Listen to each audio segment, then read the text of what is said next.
Is that what people were talking about Kingdom Hearts? Um, holy shit.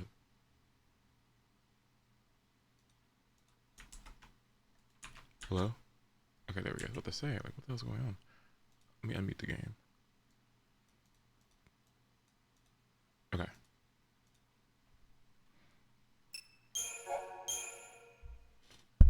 Oh, oops. Turn that off. There we go. Soundboard. That should be on. Okay, cool. I think. Let me turn my alerts. Sub goal.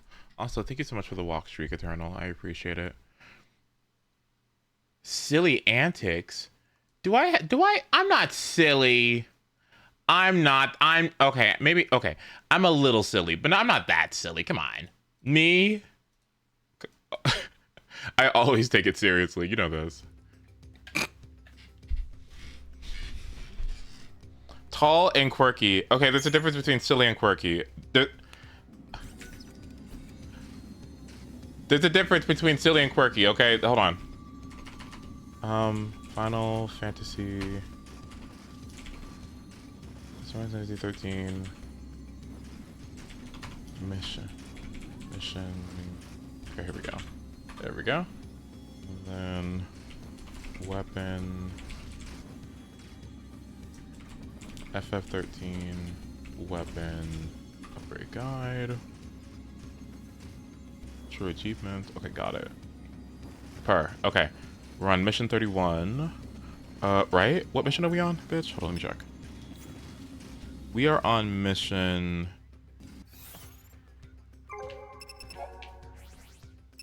31. Okay, cool. So we only have... how many is that? We only have... up to mission 64. So we're halfway there. Well, actually, we're more than halfway there. Okay. Low-key... When I was starting up the stream, I was like, man, this shit is taking a fucking long ass time. But it's fine. I think it's worth. I'm not goofy.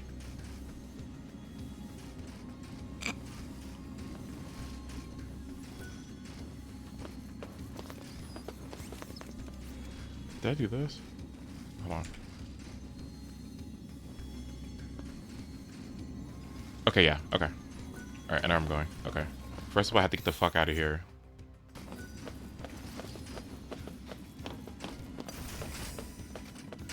Oh, shit. So what was happening right before this?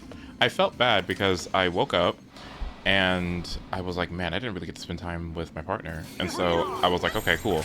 That's what I'm going to do for the rest of the afternoon. And so that's what I did. Then I felt bad because I was like, man, all those people that were looking forward to Twilight Princess. Sorry.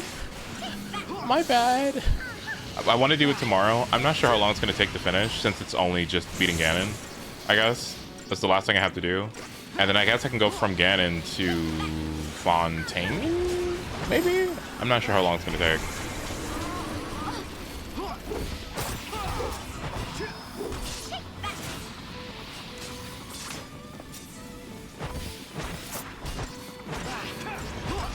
Please don't fucking kill me. Thank you. But okay, he'll have to fucking sit in court, okay? He'll have to sit in court until I finish, all right? My bad. Might be.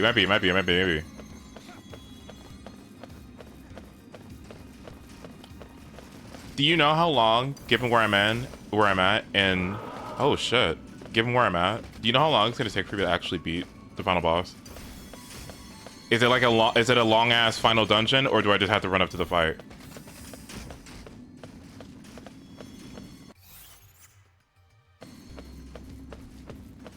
Oh fuck. These big bitches, god damn it. Move! It's a normal dungeon. Okay, cool. Well, maybe I'll stream early. We'll see. I've been trying to sleep earlier, but yeah, I've been flopping really bad at that. I don't know what happened to my sleep schedule. Oh, I know what happened. I stopped having school.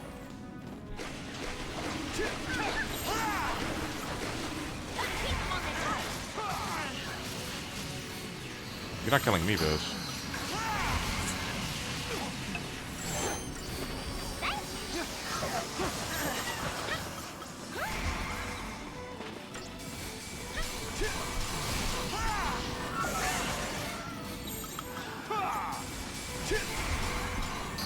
An hour and a half? An hour and a half. So let's think about that. So if I start an hour and a half stream and Fontaine, okay, yeah, not bad. No, it's not about beating the game. It's about beating the game and moving on to something else.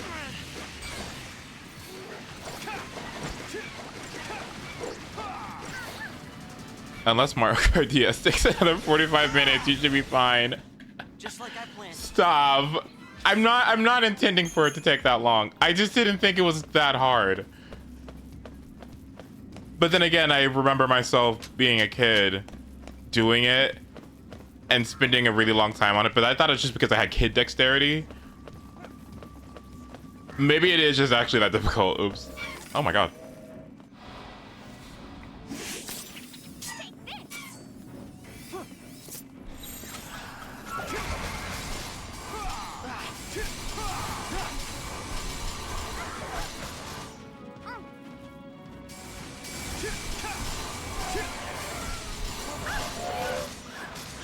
Will y'all just fucking kill this bitch, please? I got it, whatever. Yes.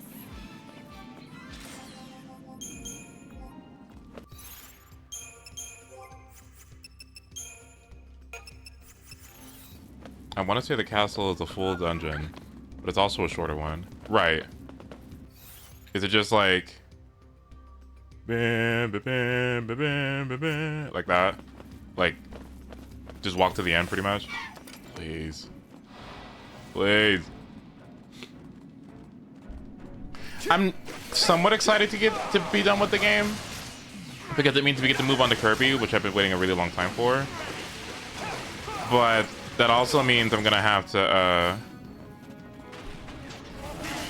leave the whole ass fucking awesome world, and I'm actually really not happy about it because I like it. I like it.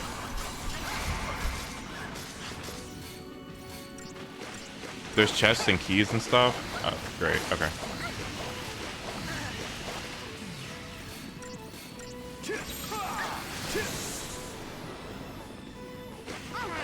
Okay, nice. Okay, so I want to bet you'll replay Twilight Princess. I just don't think I will because it's like the first time through is this really wonderful magical experience. Also, hi Casey. Is this really wonderful magical experience, right? But I'm not sure if I'm gonna get the same thing the second time through, because if you play a game for the second time through, then you're doing it for like the gameplay, right? Or you're doing it because of the vibes, or it's been a long time or something. Maybe I would revisit the game again after a couple years, but I feel like I'd want to do something different with it, like, or that's what I think I'd want to do. I'd want to do something that like gave me a new experience the second time through. Like a randomizer or something. That'd be actually not possible. I don't know. Hero mode. I don't want to do that. Then that just sounds annoying. Yeah, no. I think that sounds a little terrible. Yeah, I don't think I want to do that. No.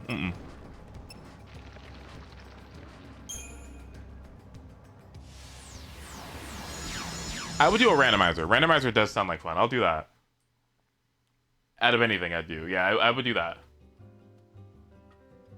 And of course I went to the wrong place like I always do.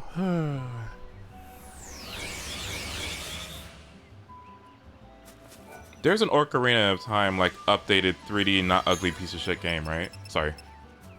But yes.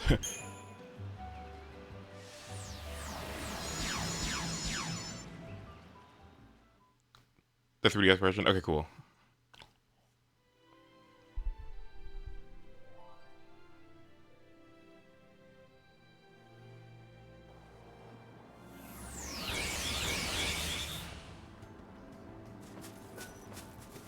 Do you feel a stronger affinity towards Smash Bros. Zelda?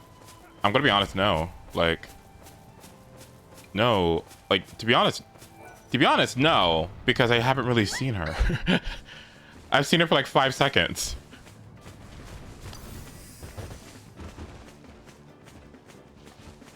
And I kind of feel bad for making fun of her because, like, why am I making fun of the way that she walks and stuff when she sacrificed herself for Midna? I kind of feel bad. Oops. But I want it back. I'll say that. I told our horses. I told our horses. You know.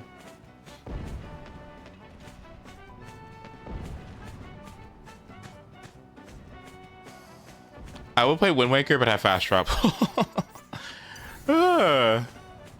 Wind Waker with fast travel. Okay, because I'm not trying to do that fucking sea shit. I'm sorry. I'm not.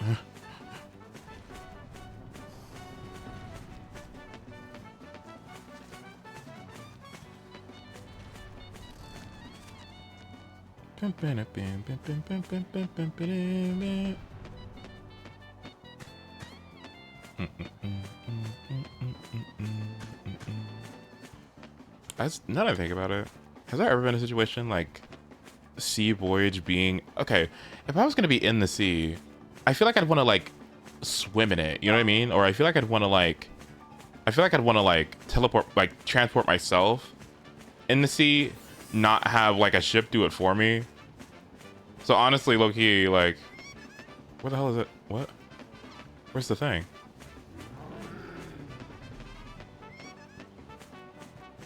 Okay. Have I played Assassin's Creed? No.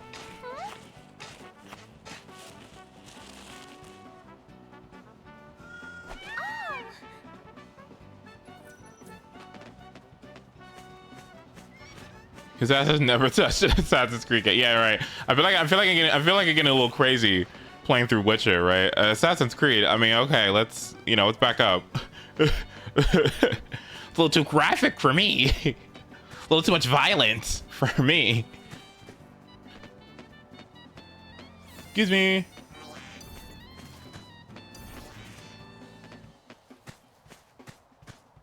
Please, is this shit open now?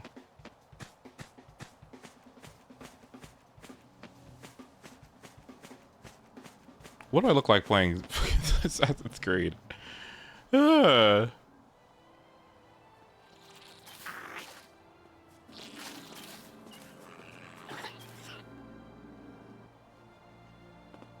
Ready to rumble, are you?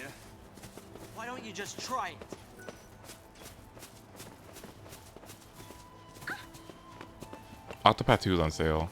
Man, I still haven't played Octopath yet. On sale on what? 31? No, that's 33.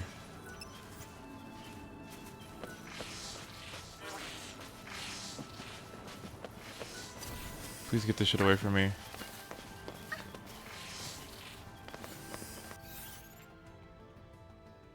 Oh, there it is. Right, okay.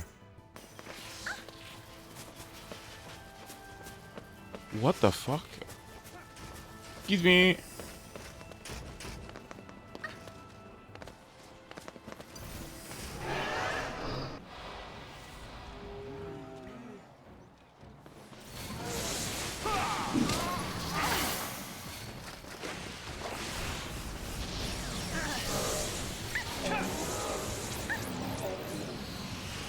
It's not on sale? Fuck. I'll get my game one day. You're getting Genshin.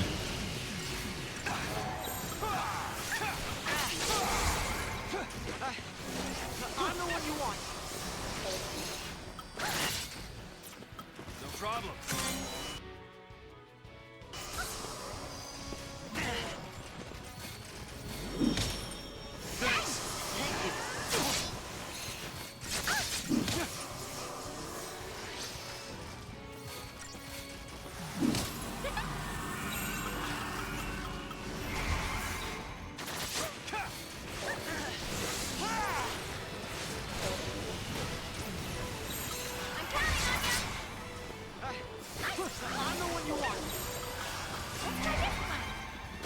Please.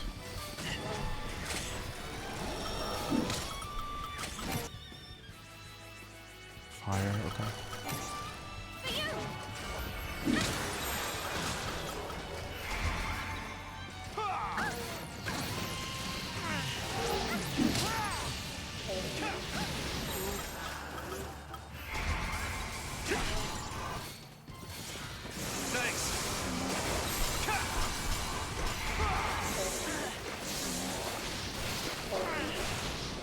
know the combat in Star Rail.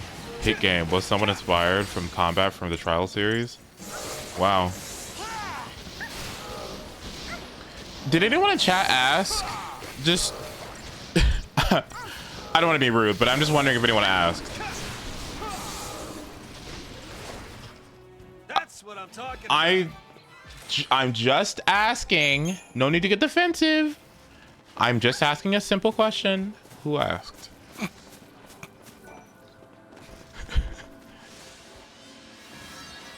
Okay, where am I going? The what the fuck? The Pulseware Champion and the hairy Arca. What the? Huh? The Sea Stone is. Okay. Oh, it's up there. Okay, cool.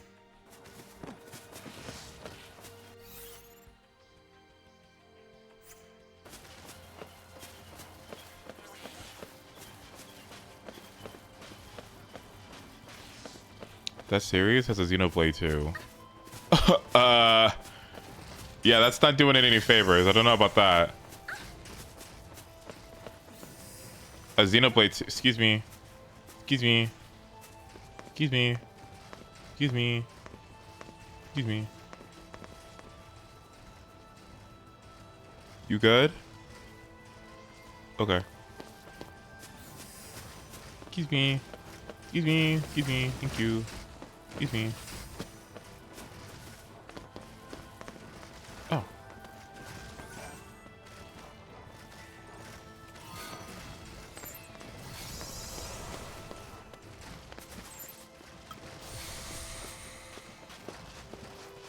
Please. Move. Move. Move. Move. Move.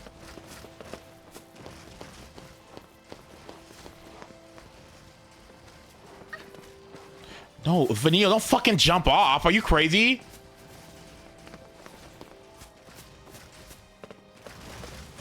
Whew.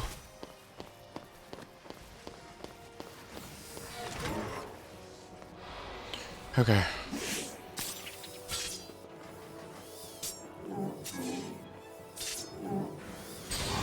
Oh my god.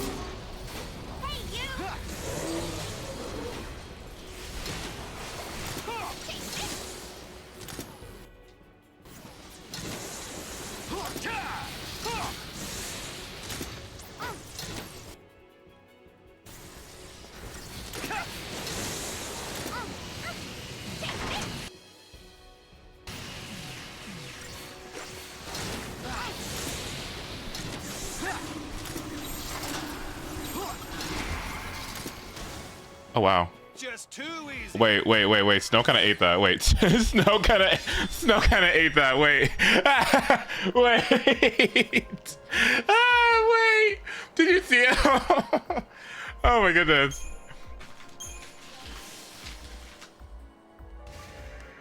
Are you gonna get into Monster Hunter Wilds like the rest of us? I mean, well, yeah.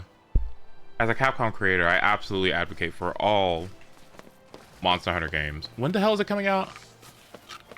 Oh.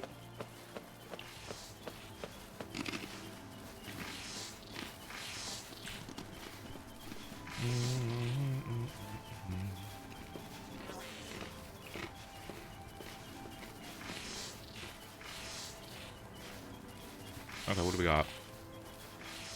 Teleport to the Valis Media Base Camp. Okay.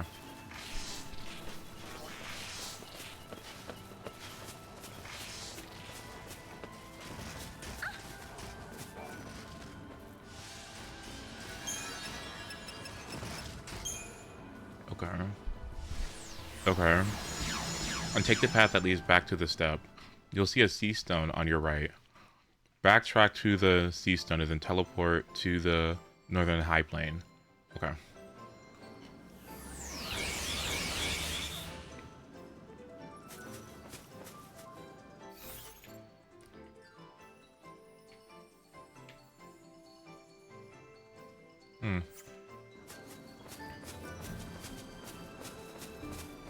More Ace Attorney would be a dream come true. I'm hoping, because to me, I know they put a lot of effort and I don't want to disregard that. I really don't. I promise you I don't. Although also, girl, it's It's visual novel. Just gimme. 32. Okay.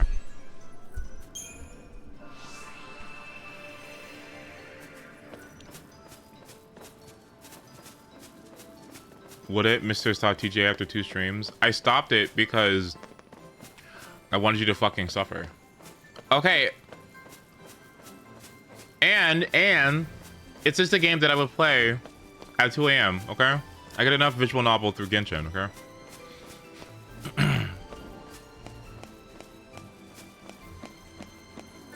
You said he gave it 1 more stream. I think it's kind of crazy how you lie like that to prove a point, and I just don't like. Is there no other way to argue? Is there no fiber of ethics in your being?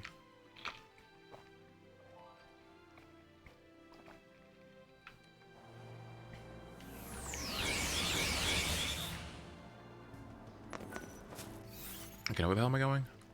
Okay.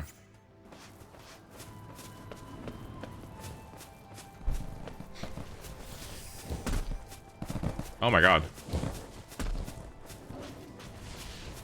That's what I'm saying. Ace Attorney doesn't feel the most streamy game, and that's what I'm saying.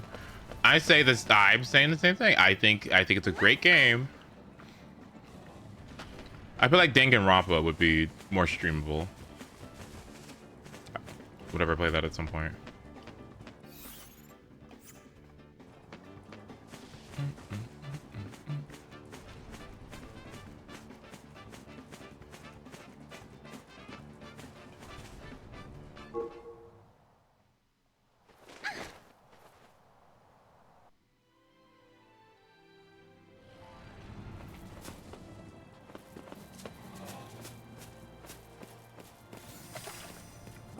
Hello, you good? Oh my god. A mom.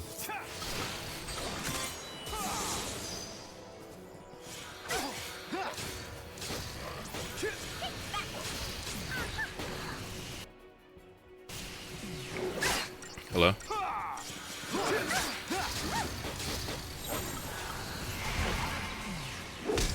Oh my god. No problem. Fuck yeah.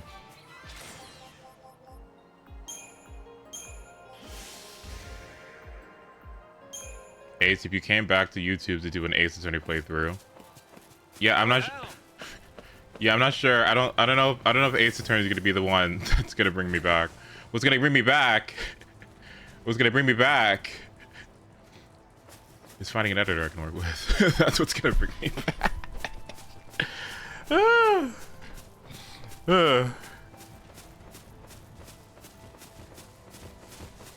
Okay, let's see.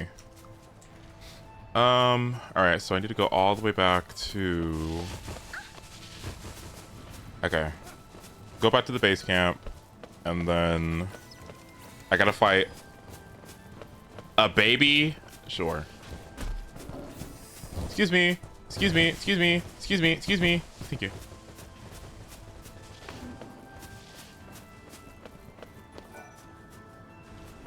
Hire Scott as your editor.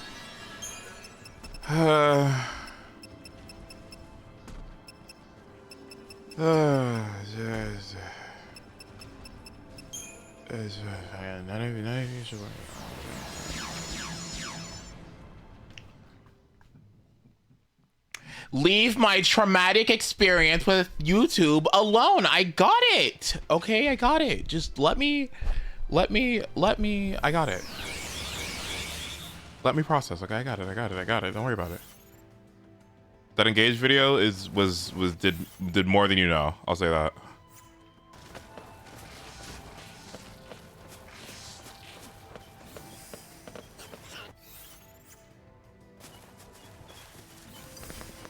Move, bitch.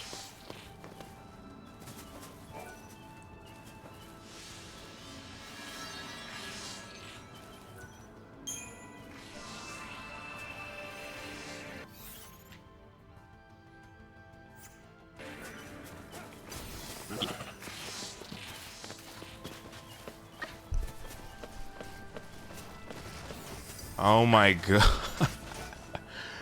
Oh my god. What am I supposed to do? Let's see. Return to the step for the battle. Okay, sure, whatever.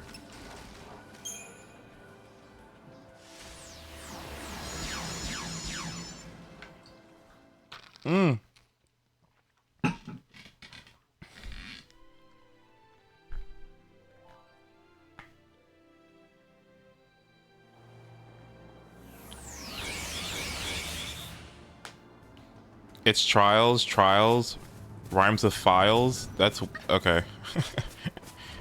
Okay.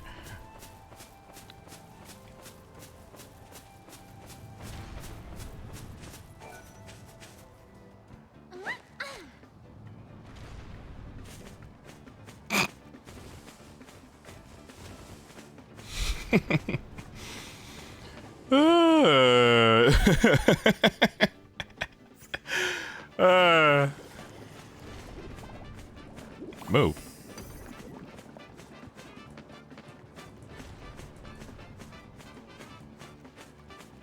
I think the big thing about me editing, what's it? It's June 7th. June 7th.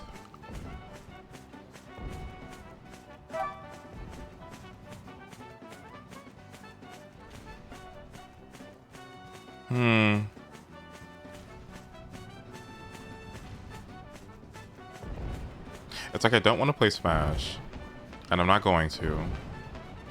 And streaming is like my favorite thing, so I should do something with my streams. But I just don't know.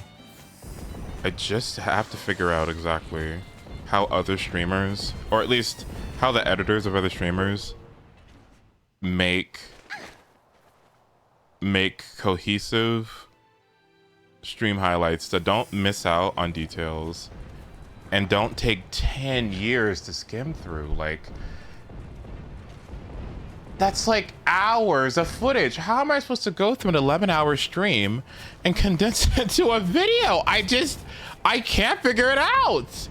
I seriously cannot figure it out. How would you do that? What would be the workflow? What would be the logical way of going about doing that? 11 hours of footage without like dying. I have to figure it out. If I could find some sort of video or something that talks about it, that'd be really, really helpful, because I just don't understand. How? Oh, that's not good.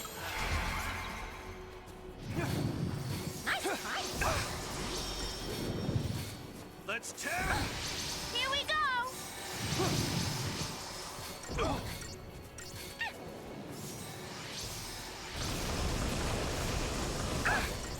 Okay, let's try this again.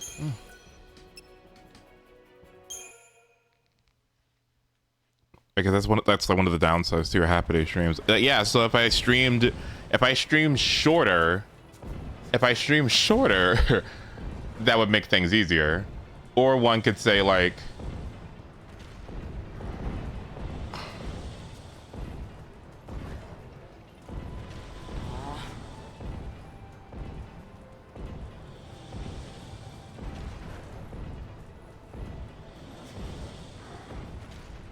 I'll figure it out.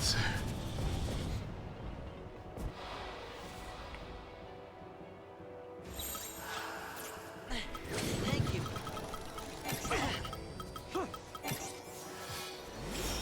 Ready, set, go. Oh my god, no, the fucking compilation at Udon Dang years ago, like I still go back and I watch it sometimes. Leave it to me.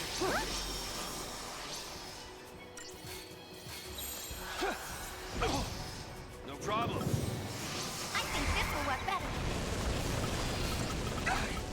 Leave it to me. Shalra.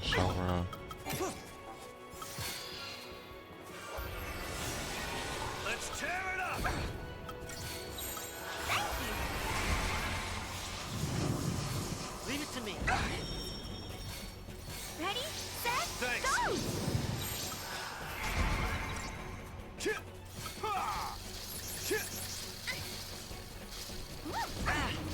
Thank fuck. Let's change it up.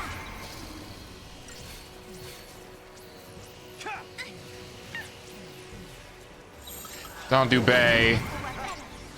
I'm the one you want. No problem. Keep it together. Let's change it up. Take that.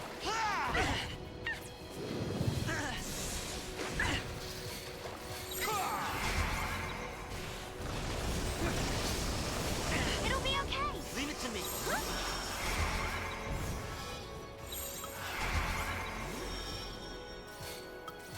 Ready, set, Thanks. go! Thank you.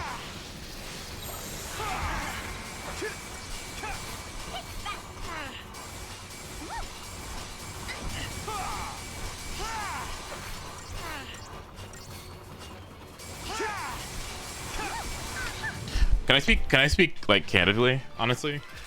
I mean, of course I can. I think a small, somewhat small of a dilemma that I go through when it comes to content creation and YouTube in general, and even some of my relationships, is that like I sort of came onto the internet as this person, changed and evolved a little bit, right?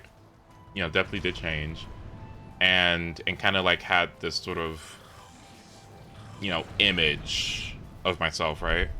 I feel like myself, like my actual person and my persona really aren't too far off, right?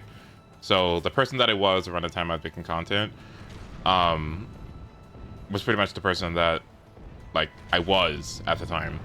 And obviously over time, people grow, people change and stuff. And I guess the big thing that like that also stops me a little bit, and that kind of like I feel like is a little bit of a challenge, right? Is that like I'm not an entirely different person. It's not like every quality about myself has changed completely into a brand new, you know, thing, right? But like my interests have changed, you know what I mean? Like maybe the way I articulate changes. Like maybe my tolerance for some things has risen and has diminished for others, right? Like, and I guess it's weird because it's like I just don't know how to just jump back into it. I don't know how to jump back into it and still feel like, you know, this is still my space and this is still like, you know, this is still my channel and everything. When I just feel like it's just a different vibe, you know. And I know it's kind of like a growing pain situation with the algorithm, and I'll have to just not worry about it, honestly. Like, it was weird. I was looking at my Twitch algorithm, like my Twitch data and my analytics, and I was actually getting really happy because of the stuff that I was seeing, and it was weird because I was like, oh man, these used to stress me the fuck out on YouTube. So I'm like, obviously I really like the space. I become more comfortable with it. It's nice. But anytime it comes back to YouTube, I guess it's like on YouTube, it feels like if I make a video, I have intention behind what I want to show people because I'm editing it, right? Like I talk for an hour and then I cut pieces of that to down to like 20 minutes, and that 20 minutes is exactly what I want people to hear and exactly what I want to say, and that's the way I want to perceive myself. And I guess it made me feel so bad on YouTube when the algorithm started to, you know, fuck with me, right? And I didn't really understand how graphs worked, and, you know, and I shouldn't have taken that data and used it as a way for me to like shit on myself. I thought the way that I presented my intentional way of putting my content out there and presenting it to people was shitty and bad. Which is why it wasn't growing, right? Like, which is why, you know, yeah. And I know that's just not the case. And I guess the biggest dilemma, like, that I have to go through is that, like, no matter what I put out there, right? You know,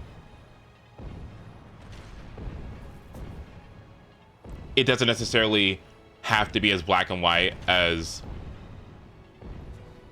like, this is this is exactly who you are at the time and what you want to say to people, and this is it, and it has to be like and if it's not like, if it doesn't hit right, then it fucking sucks and the algorithm's not gonna like it, and people are gonna unsubscribe, and it fucking sucks. And it's regressive, and it's shitty, and it's bad. But yet I don't feel that way about Twitch at all, because in this setting I just exist, and I just and I know it could just be like some culmination of, you know, all of my negative qualities and my flaws kind of like zeroing in on something that could just be arbitrary to other people and not that big of a deal. But it's been one of the the most challenging things in terms of my mental and handling it, right? And that's also not talking about how that intersects with my ADHD and my tendencies and my hyper focusing on stuff, how that intersects with my time management, how that intersects with my income and my need for money, obviously, you know, priority changing, school being here, having a partner, friends coming and going, like all of it sort of enmeshes into this big web of stuff to figure out. And at the end of the day, it's just that like it's kind of like a just do it. It's kind of like a just do it situation. And I'd love to show you a video from one of my favorite YouTubers about this, if you would watch it with me.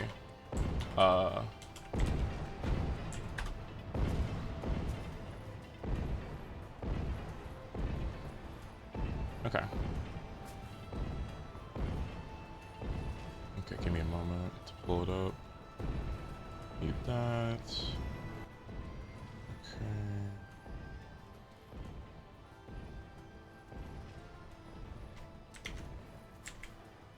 Okay, go ahead and mute this. Okay. La la la la la. Da da da da da. Okay. Hi guys, welcome. If you don't know me, I'm Anna Uden. I'm a doctor of clinical psychology and an author. Today I want to talk about this book that I just recently finished. It's called Feel the Fear and Do It Anyway by Dr. Susan Jeffers. Susan Jeffers was a clinical psychologist and also a self-help author, a motivational speaker. I didn't know about her. Unfortunately, she passed away in 2012. But after reading this book, I am a huge fan of hers, and you're about to find out why. So a lot of the lessons in this book are lessons that I've kind of already learned in the past few years, and so it really resonated with me. So in this video, I'm not going to give you like a summary of the whole book. I'm just going to give you a few points that I thought were particularly important that I'll be taking moving forward from this. And so if you want a more comprehensive overview of the book, I would actually recommend just buying it. I will make sure to add it to my Amazon storefront and pin that in a comment if you want to check it out from there. But I would kind of summarize the book as the importance of exposure, acceptance, optimism, and responsibility. So let's get into it. I love this video. It is.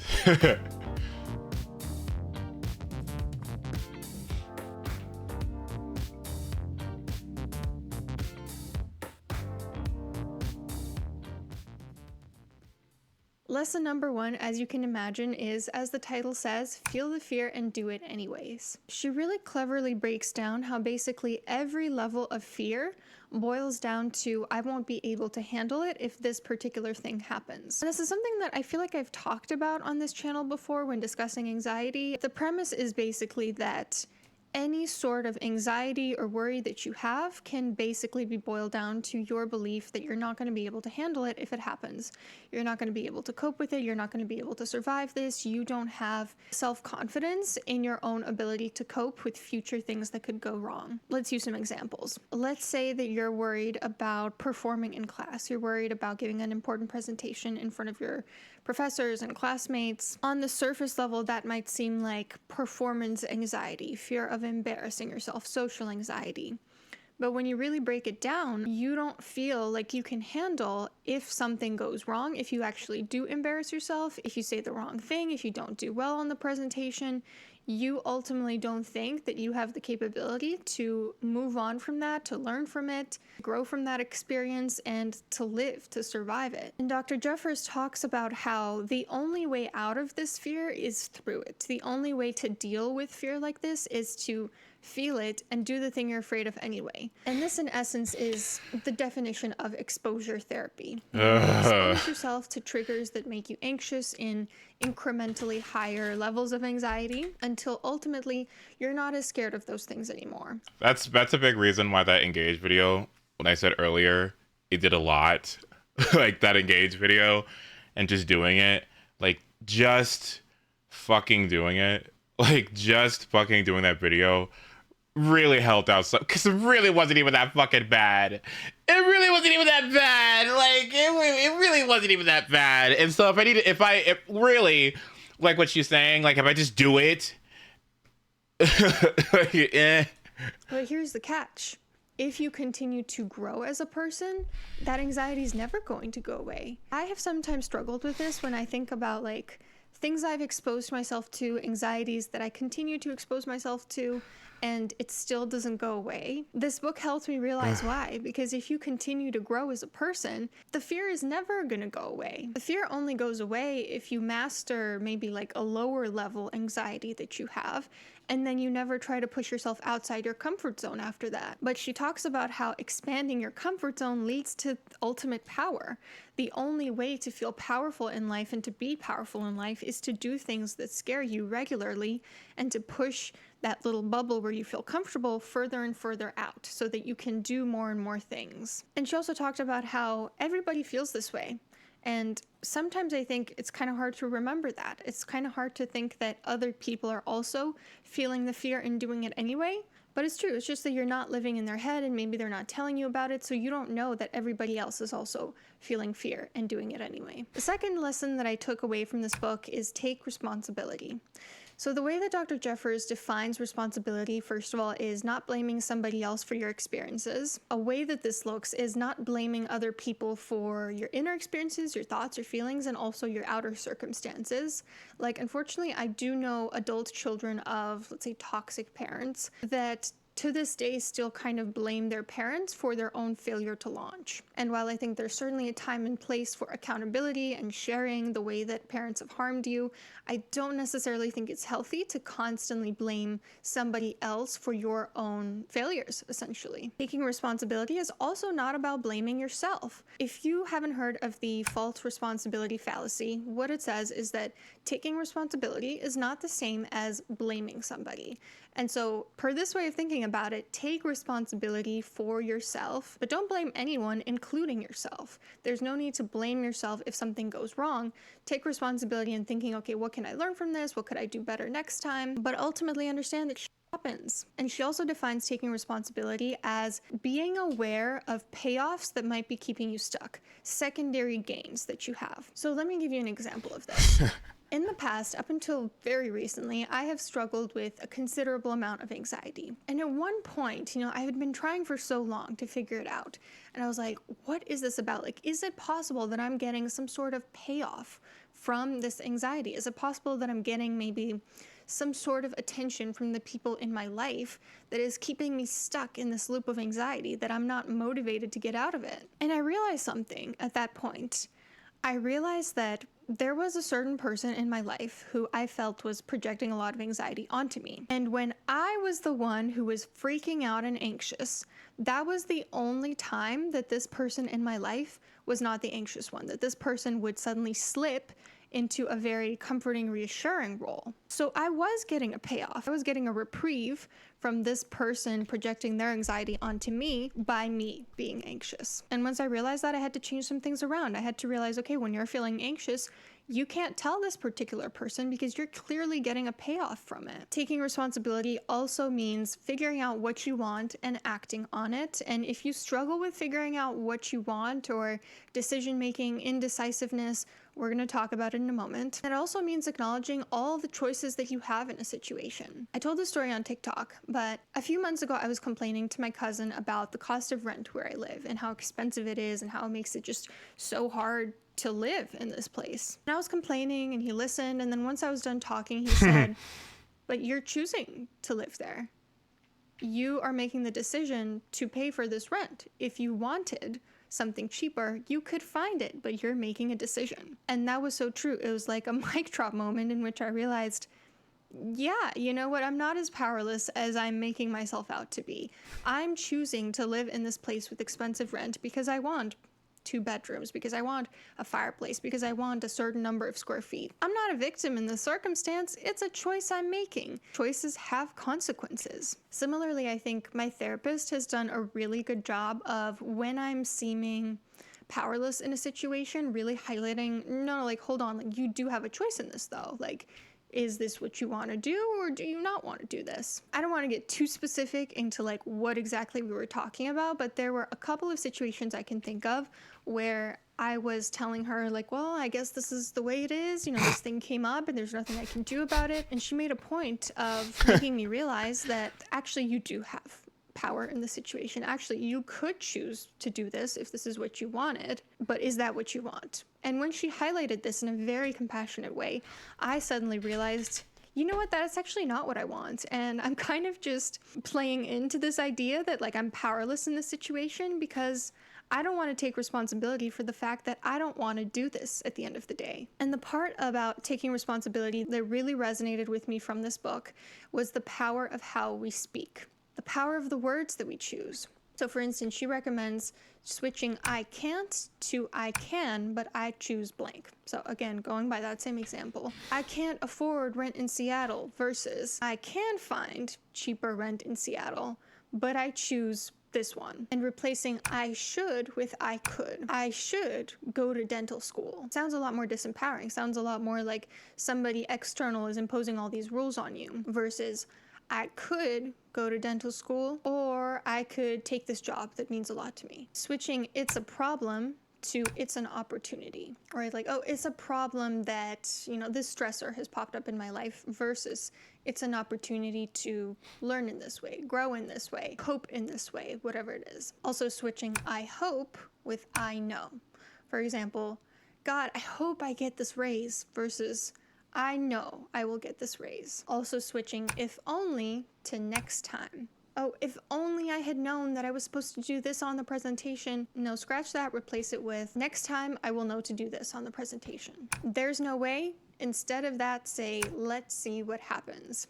There's no way that I'm gonna make it to this on time versus let's see what happens. I'll give it a try. And lastly, replacing what will I do with I know I can handle it. Remember, at the crux of anxiety is your feeling that you cannot handle whatever that thing is that you fear. So instead of saying, oh my God, I won't be able to handle this, what am I gonna do? No, remind yourself, whatever happens, however terrible it is, you will be able to handle it. I mean, think about it, even the worst case scenario, even illness and death, people handle it. You can too. Everybody's gonna die at one point. We're all going to have to realize that we can handle it. Lesson number 3 that I learned from this book is to find the silver lining in everything.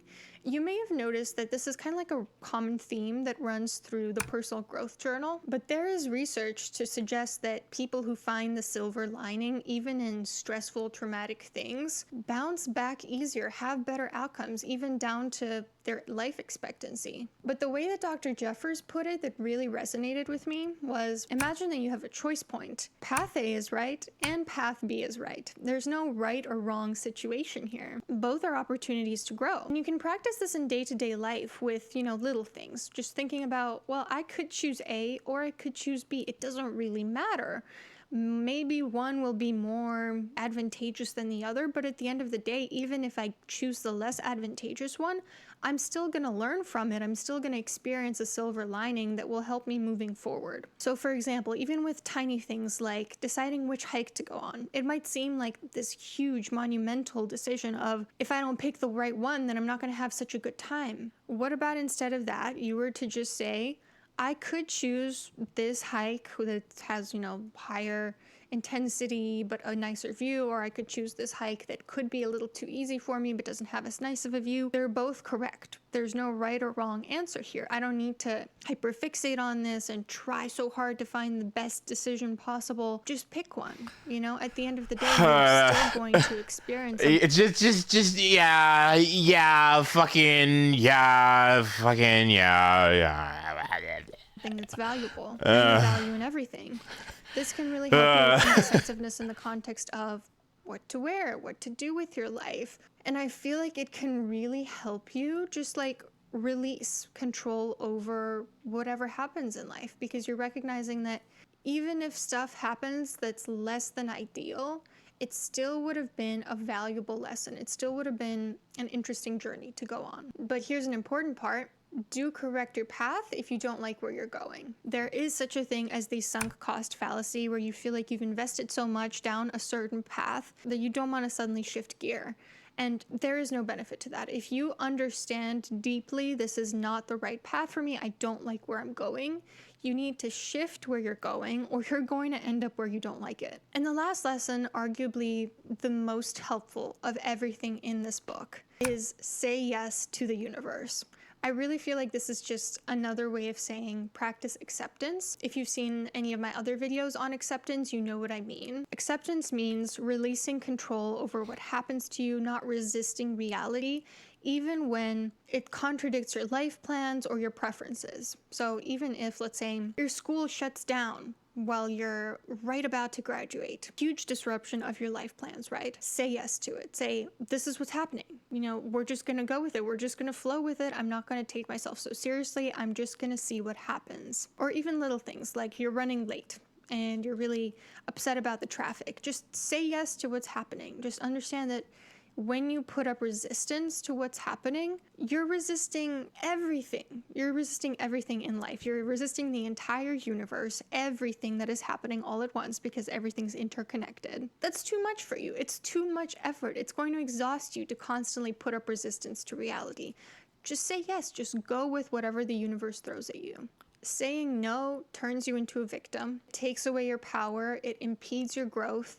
And like I said, it's just exhausting. She actually recommended like physically nodding your head and saying yes when you're experiencing resistance to something. And I tried it and I was like, you know what, like it actually works. So I would recommend you try it right now. Just like nod your head and notice how you can physically feel yourself being more agreeable with whatever circumstance you're in. And she really recommends just trusting the universe, because there are two possible outcomes. One outcome is that you go exactly down the path that you're meant to be towards your higher self, or you learn a lesson. And that's actually why I have a lessons section in A Season of Life, is because I want people every single day when they're journaling to reflect on what they took from yesterday. It helps us make meaning, it helps us learn, it helps us make the following day easier for us. So in summary, the lessons that I took away from this book are: feel the fear and do it anyway, take responsibility, find the silver lining in everything, and say yes to the universe. Like I said, I really recommend this book. If you want to check it out, I'll put it in a pinned comment, and I'll see you soon. Yeah, that video, that was helpful. I mean, a lot of her videos are helpful. I tend to go through them whenever I'm like doing my hair. That's usually part of my routine, is watching Anna's videos. She's fantastic. I was following her back when she was a student, and now she's a full-on ass doctor. Look at her go. But anyway, yeah, like putting it out there and just doing it and not even trying to be resistant with like, oh man, like, oh, what if people don't like it? Oh man, what if people don't, unsubscribe? And like, oh man, what about all that effort I put into it? Man, I spent hours working on this, and then nobody watched it. Like, oh, what was the point? Oh, whatever. It's just do it. It's just fucking oh well, just fucking. It's too bad.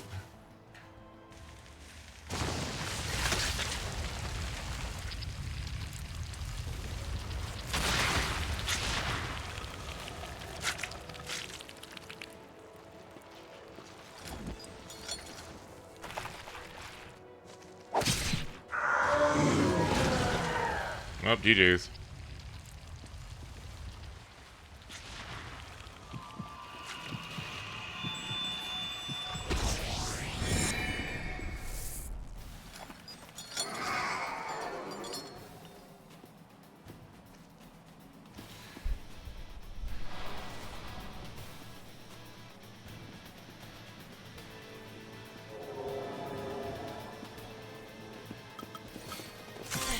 Thank you.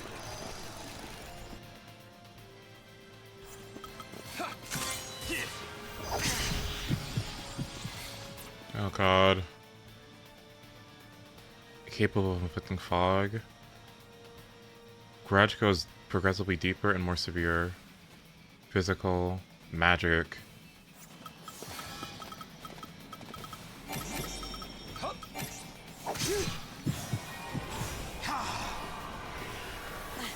Thank you.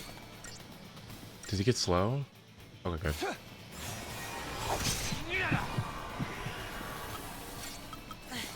Thank you. You all right? Okay.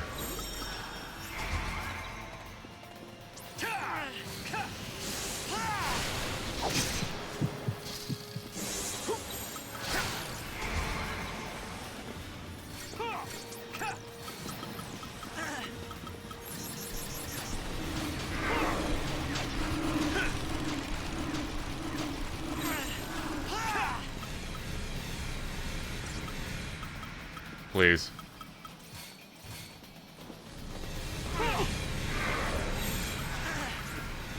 Fucking hope, man, please. Bobbing and weaving. Steady.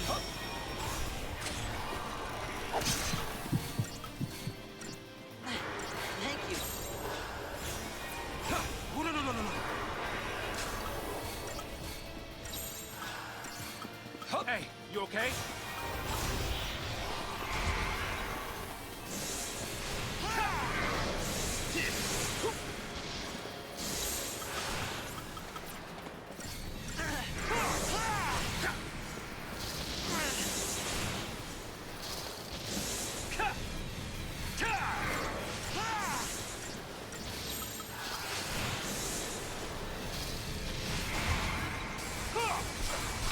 Nice.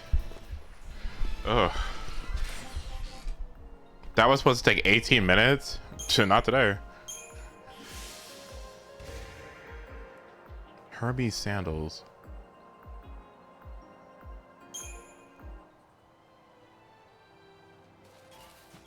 Oh, fuck. Okay. When is that again? Wait, when is what?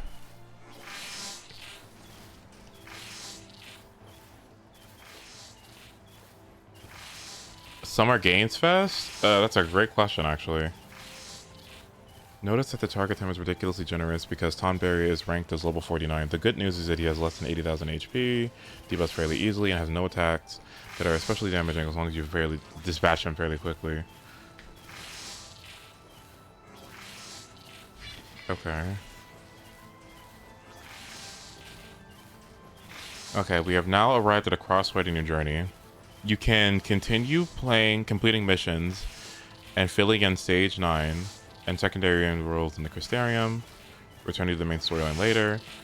You can return to the main storyline now, and then complete the missions and post gameplay. All the remaining missions can be completed before advancing further in the storyline.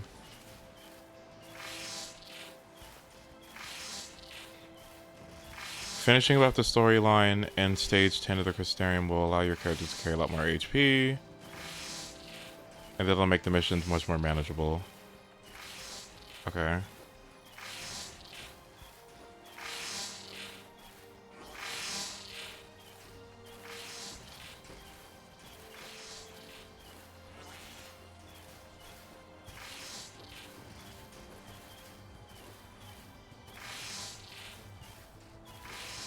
The Trials missions. Oh, fuck me, man.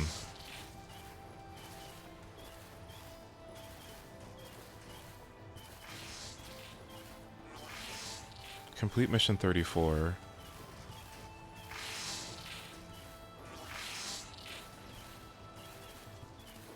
Well, where the fuck is it?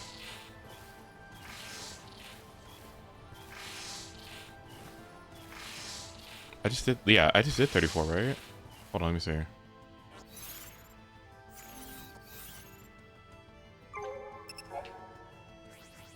Okay, 34. Okay, 35. 35 is what? 35 is the Titan missions. Where is it?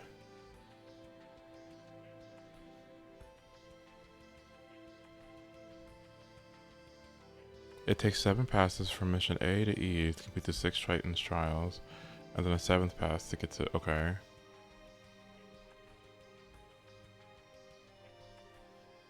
So then where do I go?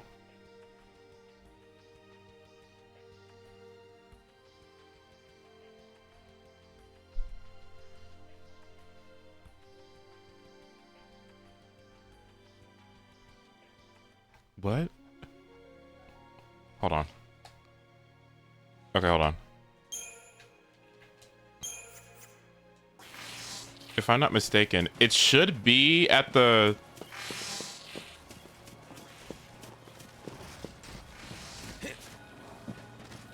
Where?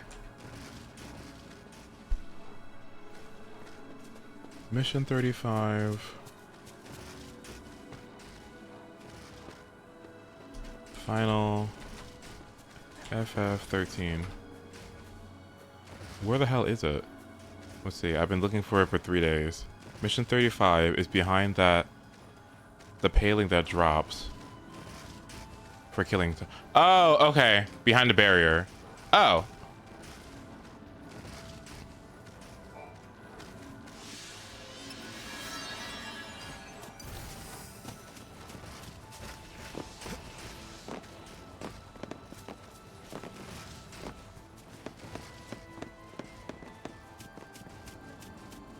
Oh boy. Oh boy, I forgot what happens up here.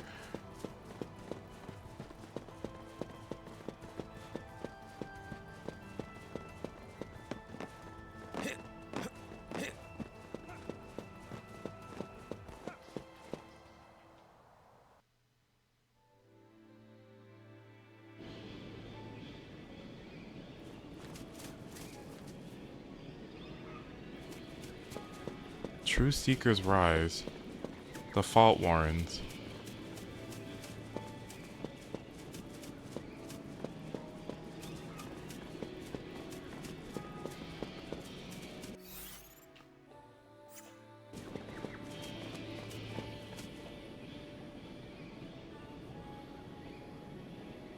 Look, that's Titan.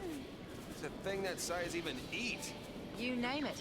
He's a biogenitor. Chews up one species and spits out another. Excuse me? Talks? The struggles of the frail and feeble end in loss. Better your life waters quicken the seeds of new. What's it saying? The weak don't even deserve to live? Yeah, nice place, this Grand Pulse. Lovely. If I recall correctly, I think that was the whole ideology that Pulse had. And Etro, it was kind of like, you know how Duma and Milla kind of had that, were at odds with each other because Duma was like, men need to fucking suffer and bleh, and it builds them up to be strong, whatever. And Milla's like, no, as gods, we need to like protect them and save them and make sure they're taken care of. It's kind of like the same situation in this game. Like, Pulse was like, fuck everybody. The weak, you know, weak call the strong call the weak or whatever, blah, blah, blah. And then they'll make a strong species or whatever. And then I think it was it Eden? Eden, one of the Lassie, or one of the fal'Cie was like, no, we're going to take care of them, which is why the people on Cocoon depend on the fal'Cie for getting their food and all the stuff, right? Yeah. Yeah, so that's how they got separated in the first place. Is that where Lindsay comes in? Yes! It's somewhere in the Crystallia lore. You can look it up. Series of powerful bones.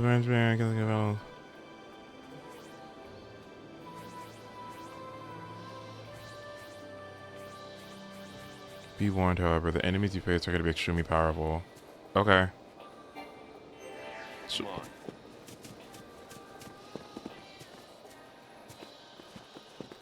Wonder how much these things eat.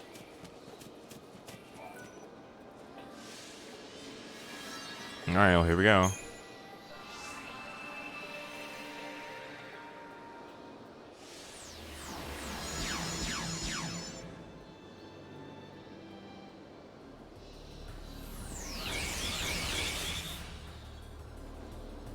Oh, this is like fucking Shadow the Hedgehog with the multiple paths, multiple branching paths.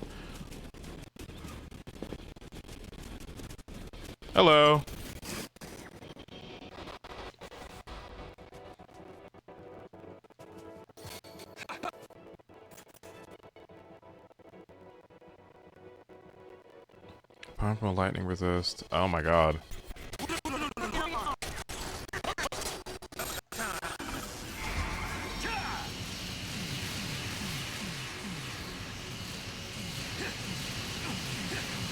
Nice.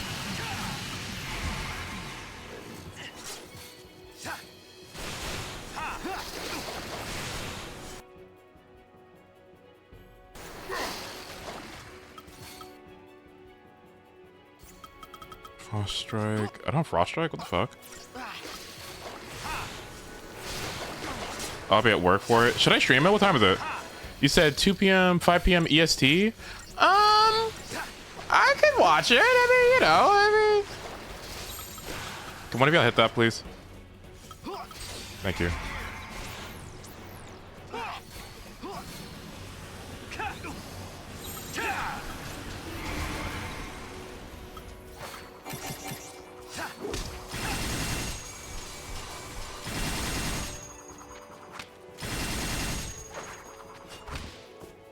Just too easy. Yeah, I haven't been okay. So, to be honest with you, I don't think I've been hyped for one of these game direct things for a very long time. Ooh.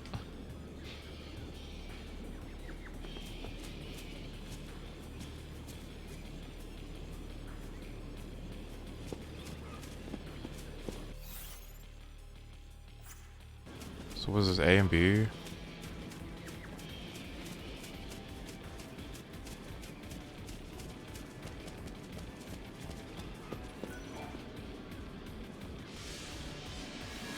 $37. Okay, cool.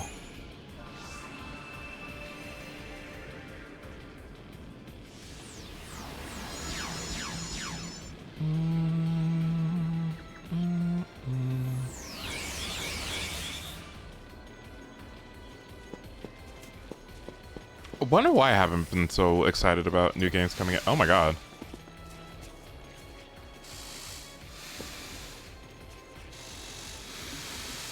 What are you gonna do, get me?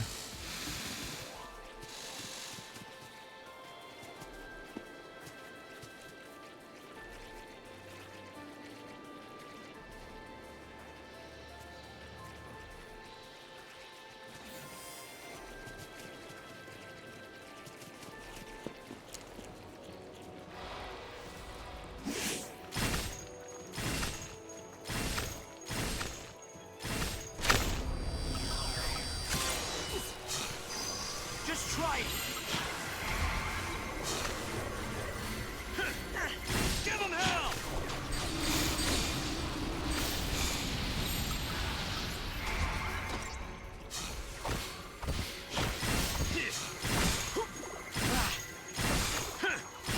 Bullseye.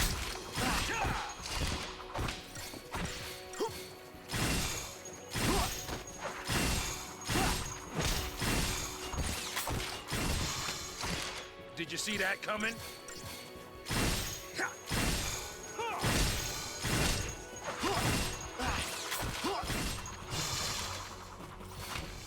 Nice.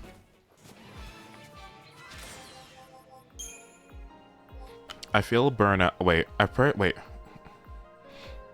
IDK, I feel burnt out hearing about mainstream games personally. I want my Genshins and Final Fantasy 14s, or what's Final Fantasy 14s and Overwatches. How do I feel about it? I guess like, what's happening? What is happening? We're kind of playing the same games or old games, and new games just kind of feel.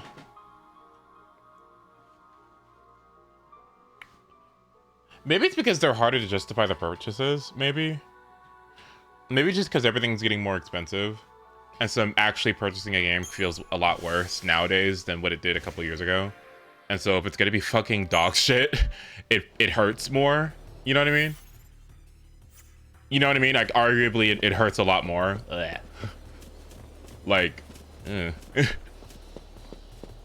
especially with how, like, I don't know, man. What are the return policies on downloadable games?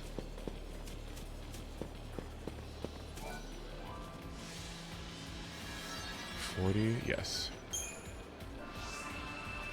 Quality goes up. Wait, price goes up, quality isn't giving. Which is weird. Is it like, is it that the quality of these things isn't good? Are we just burnt out? Are things just kind of like tired and, eh? What is it? Hi, Observing, good to see you. Because I definitely find myself like playing the same games over and over again. Wonder why. A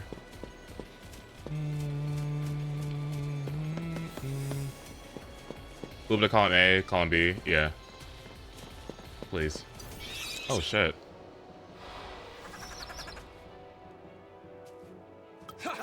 Summon.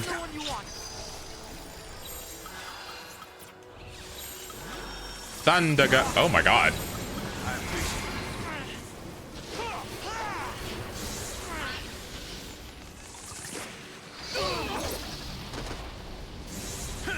What do you mean? What? Immune to everything?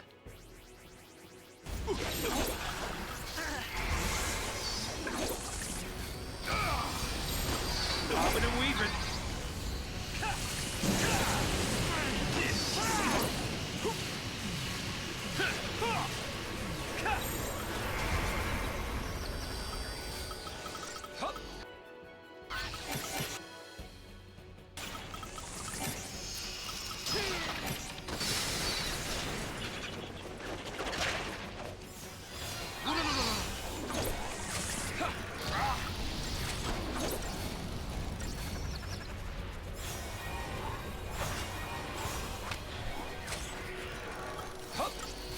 Keep it up.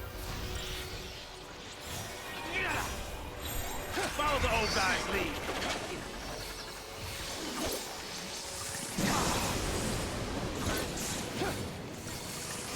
We gotta win this.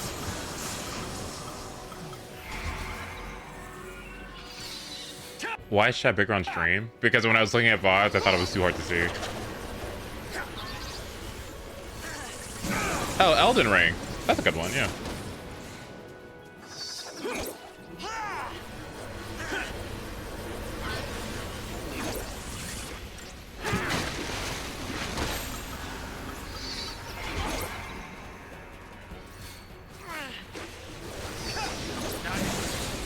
Nice.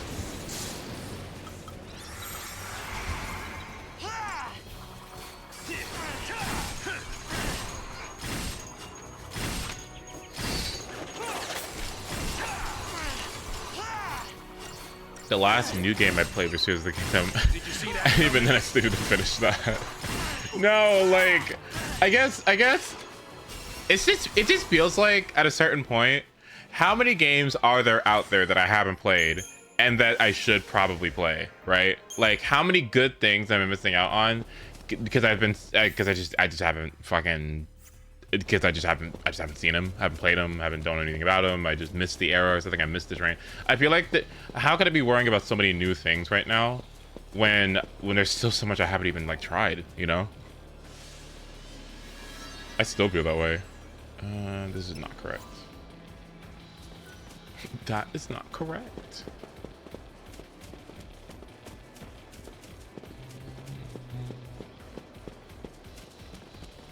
I still feel like I could go like I still feel like I can go like maybe like a good year and a half without buying a new game and still, you know,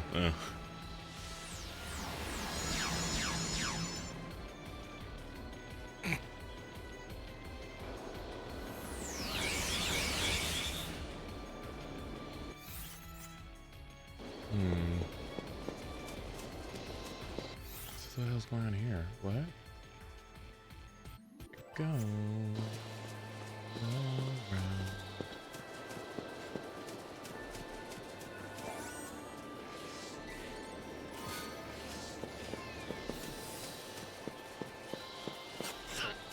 Get the fuck away from me. Oh my god.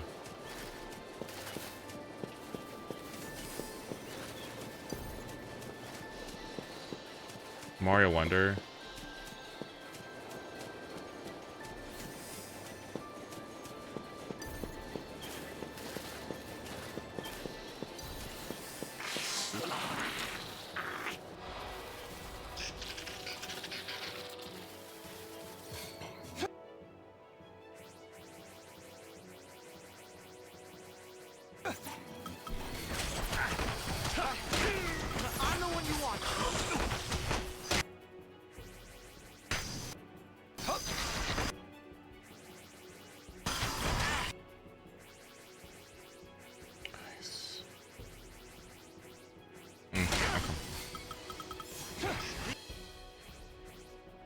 Physical, physical, physical, physical. You alright?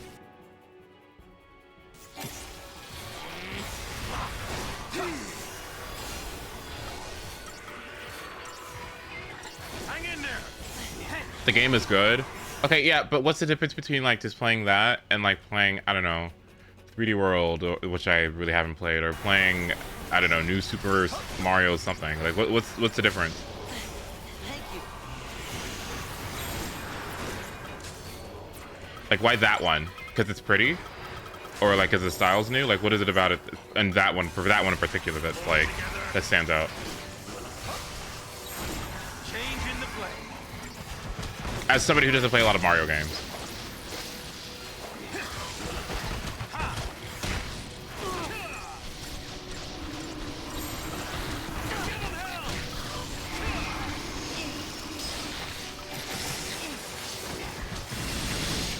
Give him hell.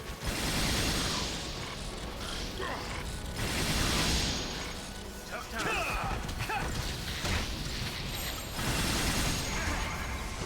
Give him hell.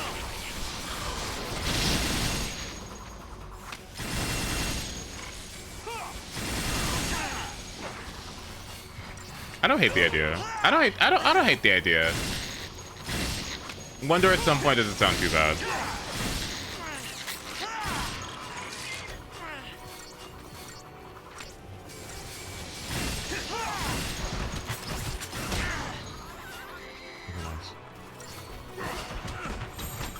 There's so many fucking things to play.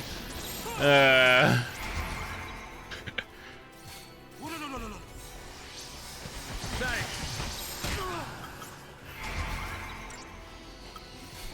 For you.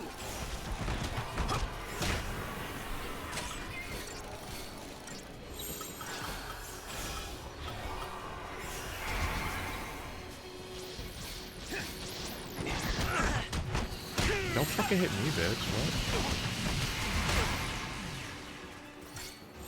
Bye, Snow. Hold it together. How you holding up? We gotta win this.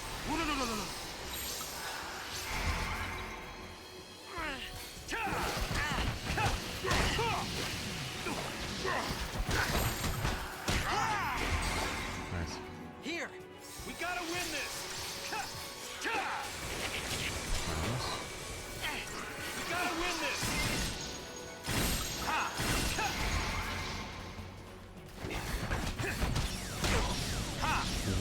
Why is he getting his ass beat? Hello? Help him. Changing gear. Here. Big difference is that there's no time limits. You can explore the level more. Here. Oh my god. I'm the one you want.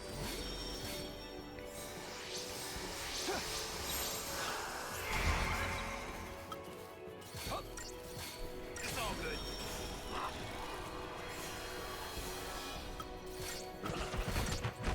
Hang in there. I'll think about it. I'll say that. Hey, thank you. God, I gotta play Pikmin. I gotta play fucking Mario. Final Fantasy 16. Fucking maybe. I still haven't beat 15 yet. Man, I gotta play Persona. So I gotta do.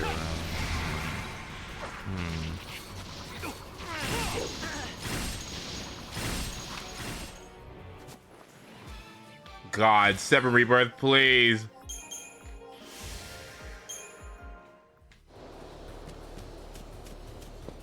Okay, where am I going? 49? Okay. Please move.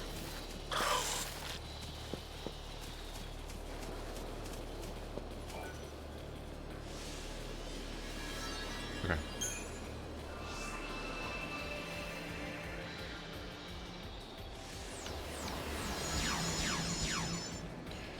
Okay.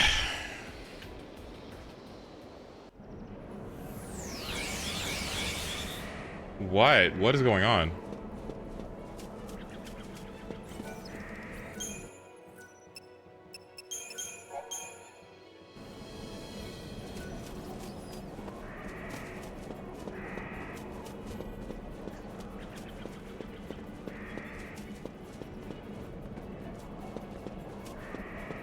Is everything okay?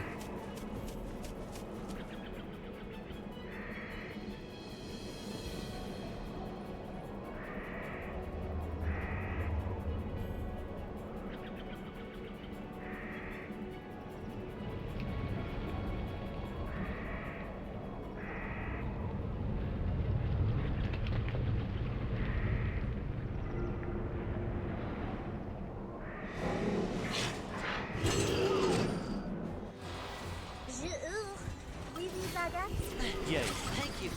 Thank you so much to Leave it to me. Rakai. Thank you so much for the 13. I appreciate it. Oh boy. Oh boy. You know what? Let me just.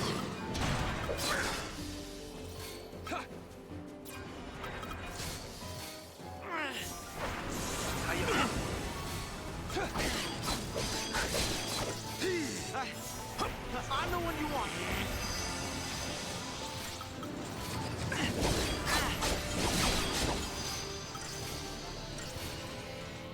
Hey. Thanks. Keep it up.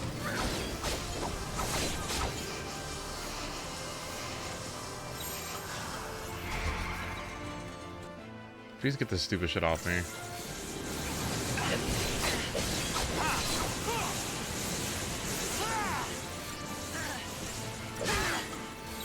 Change in the play. I'm the one you want.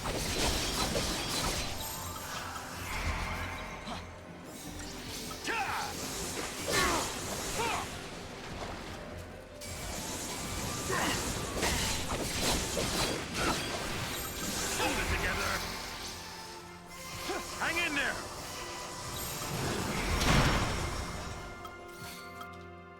Fire. Did I kill the other one already? Yes, I did. Okay, fire. Fire, electric.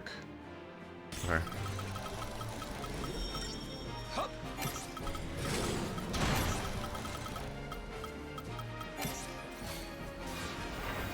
It's all good.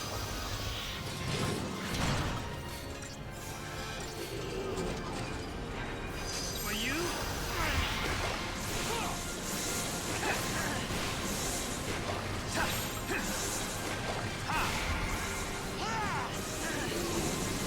Well, I haven't tried out Superstars yet. I think I was just a little tired of Sonic at the time. Change in the play. I think I was just tired. I just played so many Sonic games over and over and over and over and over and over and over and over and over and over and over again. I was like, yeah, I'm good for now. Oh wow. Ooh.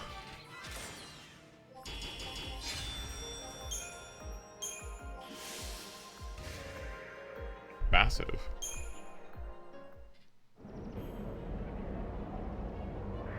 Are you proud of me?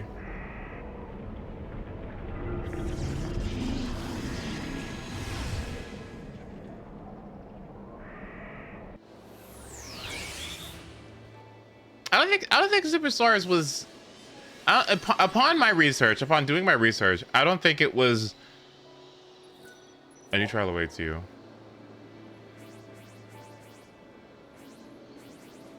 Okay.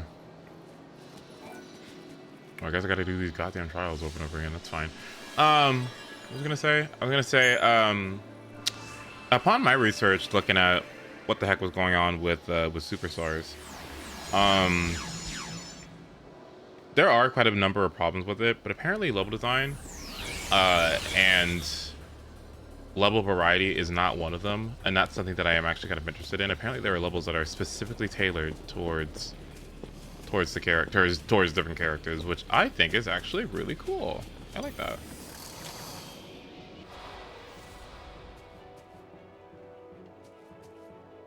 Bring it on.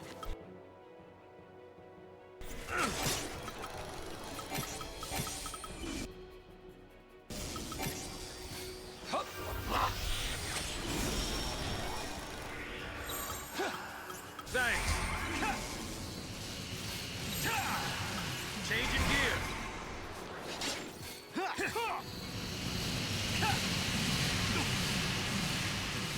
Come on, y'all.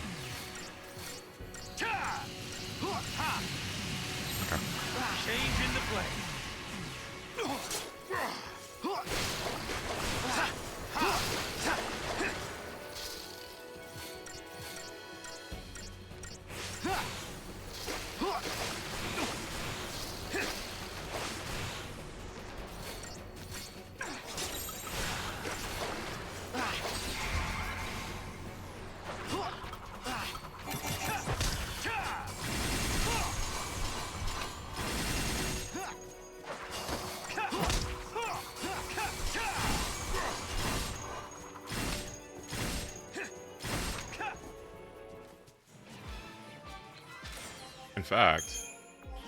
in fact,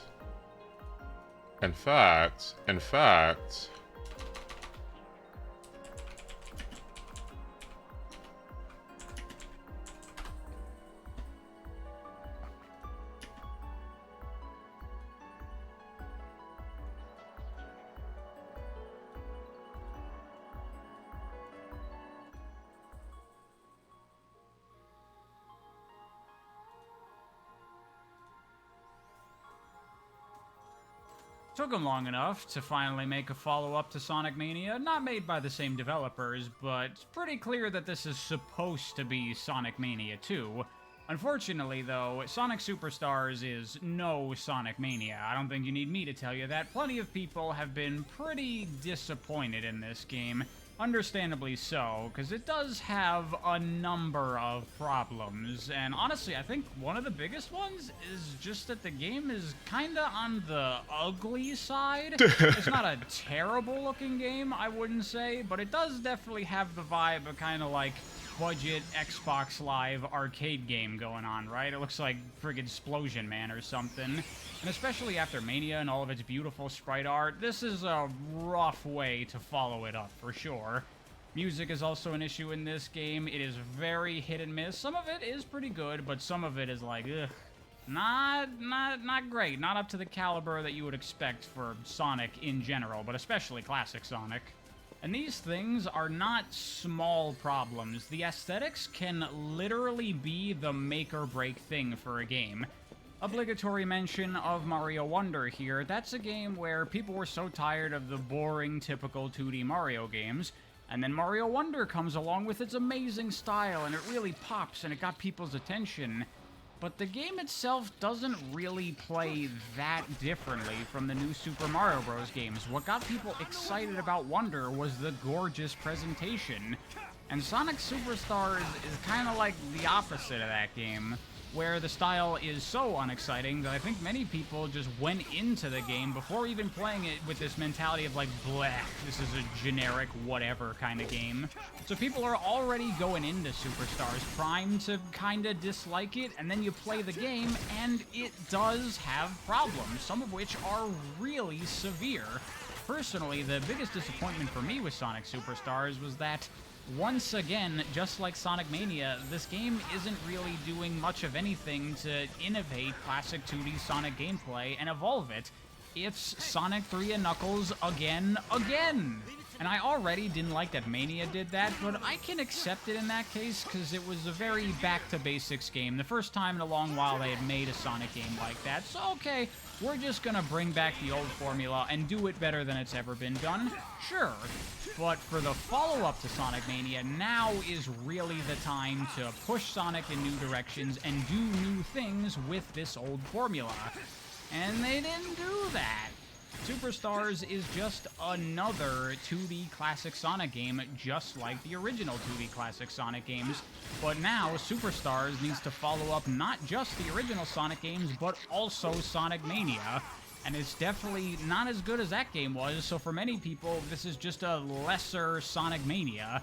There's also the fact that I think a lot of people are getting tired, or at the very least getting their fill of this kind of Sonic game, which might sound a bit weird because there's only the originals and Mania, now we have this, but that's not really true. To think that is to bury your head in the sand and ignore the reality of Sonic fan games, because there are many great Sonic fan games out there that are also basically Sonic 3 and Knuckles again.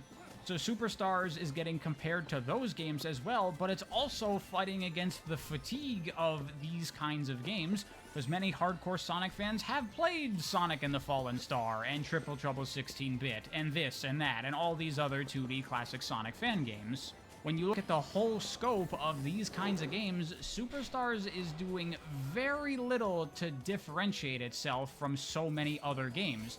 And then at the same time, you have things like Freedom Planet, or Spark the Electric Jester, or Penny's Big Breakaway, which are doing things to differentiate themselves from other games of this genre. So at the end of it all, Sonic Superstars is kind of surrounded on all sides by the original Sonic games, fan games, and then Sonic-like games. and it's not really doing anything to make itself stand out amongst that crowd. It's not got anything new or innovative or creative or interesting for these kinds of games. It's not doing anything exemplary that makes you go, yeah, it's just more of the same, but man, it's so good! And it doesn't have an appealing style and aesthetic to get people excited about the game in the first place. Sonic Superstars, it's just kind of there. It's just another 2D classic Sonic game. Nothing more and nothing less. And I think that's a big part of the reason why there's so much indifference and negativity towards this game. Thing is, it's not really that Superstars is doing absolutely nothing new to differentiate it from other Sonic games. It's just that the things it is doing aren't very good. The main new thing they were pushing with this game was the 4-player co-op, just like them new Super Mario Bros. Is. And I played the 4-player co-op, and let me tell ya, it's awful. It feels like you're barely even playing the game because it's such a clusterfuck. So the main thing they were hanging this game on turns out to not be good at all. Definitely the most fun you get out of Sonic Superstars is playing it single player. But the thing is, because they designed this game for 4-player co-op, there's a lot of stuff in here that ends up harming the overall game experience. Like the level design, for example. A lot of people take issue with the levels of this game, and I'll talk about that a bit later on. But one thing I want to highlight here is, okay, this is a 2.5D Sonic game. That opens up possibilities of what you can do with these levels that's not really possible in a dedicated 2D game. Sonic Generations really takes advantage of this, where it's not just a flat 2D plane. The levels are turning, and they're twisting around. Routes will wrap around each other, and sometimes you'll take a different path and be in a completely different area, and you can see other routes in the background. And it's really cool, and it made those levels really interesting from a design perspective. But because Superstars is a co-op game, you can't have the level, like, turn 90 degrees because everyone needs to be on screen at once. So what would happen at that point? So they had to flatten the game out and make it purely 2D like the original Sonic games. And I think that's a huge missed opportunity. If you're gonna make a 2D Sonic game with 3D graphics, then take advantage of that and do things with that that you can't do with a purely 2D game. And it has the added benefits of making the environments look way more lively, having all these layers and different things going on, having the level twist around itself. There is an energy to the classic levels in Generations that Superstars does not have, and it's thanks to the compromises needed to make the 4-player co-op work. Another thing I think comes from the 4-player co-op is this game has quite a number of auto-scroller sections in it, which is normally a huge no-no for a Sonic game. But I understand why these are here, because with the 4-player co-op being such a mess 90% of the time, auto-scrollers are an opportunity for everyone to be on screen and all be playing the whole time. That's what these seem like to me. It feels like the developers were like, man, players are going off-screen, not getting to play all the time. We should put in something that lets the players play together for a little bit. Which makes sense, but again, the co-op isn't good, so you don't even really want to play it. You'd rather just play the game single player, and then all these auto-scrollers serve no purpose other than to bore the player. And the last big issue that comes from the 4-player co-op is, in my opinion, the biggest problem in the entire game, the boss fights. Because most boss fights in classic Sonic games are a joke, and you can kill them in like 10 seconds. Well, in 4-player co-op, that would be even more the case as you have 4 players bashing on the boss all at once. So we gotta do something to address that, right? And their solution to that problem was to turn the bosses into these grueling, tedious, time-consuming slogs that are so unfun that I could easily see the bosses alone completely ruining the game for some players. I say this with zero exaggeration. The bosses of Sonic Superstars are some of the worst in the entire series. And they have the exact same problem that the bosses of Sonic Rush did, where 90% of the time, you're just sitting there doing nothing in between the boss attacks, just waiting. And that especially becomes a problem when you get toward the end of the game, where the bosses start to get really fucking annoying bullshit insta-kill attacks. So you have to sit through this boss fight that takes like 7 minutes to do, to just get insta-killed by one cheap shot, and then you have to do the entire thing all over again, most of which is you sitting there twiddling your fucking thumbs. It is agonizing. All the final bosses in this game are fucking atrocious, especially the true final boss, the Supersonic final boss. It took me an hour to beat that boss, most of which was me wanting to tear my hair out because of how many times I had to redo that boring-ass fight. Sonic Superstars has a number of problems, but to me, the only truly awful thing in this game are the bosses. All the other problems range from minor to tolerable, but those are inexcusably terrible. So, needless to say, I think the co-op was a very poor choice in Sonic Superstars. I think it harmed the game a lot. It probably would have been much better if they just went for a good old-fashioned single-player Sonic game. I guess I'll also briefly mention that they did make a terrible online multiplayer mode for this game that's really, really bad, and you should not play it. So that was a waste of development resources. And lastly, for new things in Superstars that aren't very good, we got the Chaos Emeralds. But let's talk about the special stages first, because this won't take long. Special stages in this game is you're swinging around in a 3D environment, and you gotta get to the Chaos Emerald by swinging off of things. And the special stages are over in a matter of seconds because they are unbelievably easy. Seriously, I've done 2 playthroughs of Superstars by now, and I have completed every single special stage first try. I've never failed one before. These are a joke. But once you get a Chaos Emerald, then you unlock a new Chaos Emerald power, which is a pretty cool idea. I've thought of this before, making the Chaos Emeralds actually do something in gameplay for once. I guess they kinda did this a little bit in 06 with the gems, but whatever. Unfortunately, while it is a cool idea, I don't think these Chaos Emerald powers add very much of value to the game, which is not really surprising, because when you think about it, coming up with 7 different powers that you can bust out whenever you want, it'd be very difficult to come up with that many unique abilities that would all be useful. And yeah, we kind of run into that problem here with these Chaos Emerald powers. Basically, they fall into 3 categories: either useless, kind of neat, or completely game-breaking. I'm not gonna bother to explain all the Emerald powers because it wasn't long into my time with Sonic Superstars before I decided, you know, I'd rather play the video game, and so I just stopped using them entirely. Which is a shame. I like the idea, just poor execution. The only place where the Chaos Emeralds really shine is during the boss fights, because they let you cheese them out super hard and get them over with really quickly, which is good because those bosses are terrible and I want to be fighting them as little as possible. So yeah, problems. Superstars has a lot of problems. But surrounding those problems is a traditional 2D Sonic game. It has pretty accurate physics, not 100% though. There's a couple of things that aren't quite right. There's very little air drag in this game. If you have a lot of speed and you jump, you just go soaring over things. And I'm not sure if that's intentional or not. Enemy bouncing is another thing like that. You can do it. You get some extra height if you jump on an enemy. But there's like a cap on it. You can't like shoot up really high if you drop from really far. And Knuckles gliding also does not speed up as you do it for longer. Though that one I'm pretty sure is intentional because there's a mod to re-implement that. And you use it and you're like, oh, this is a little game breaking. So I'm not sure if those are inaccuracies and them failing to replicate the original Sonic physics or intentional changes to the system. But either way, I don't really think these are major issues. The game feels good, it feels like a Sonic game, it's fun to play. That is a lot of how I felt on my first playthrough of Sonic Superstars. There are problems here. There are things that I wish they had done better or differently, or some new things that they would be doing instead. But ultimately, it is still a 2D Sonic game, and I do like these games, and I was overall having a good time with the game. And I'm personally not too bothered by the aesthetic issues of this game. I would definitely prefer something that looked and sounded better, but that's not gonna be a game-breaking thing for me. I've played plenty of ugly-ass games with bad music before.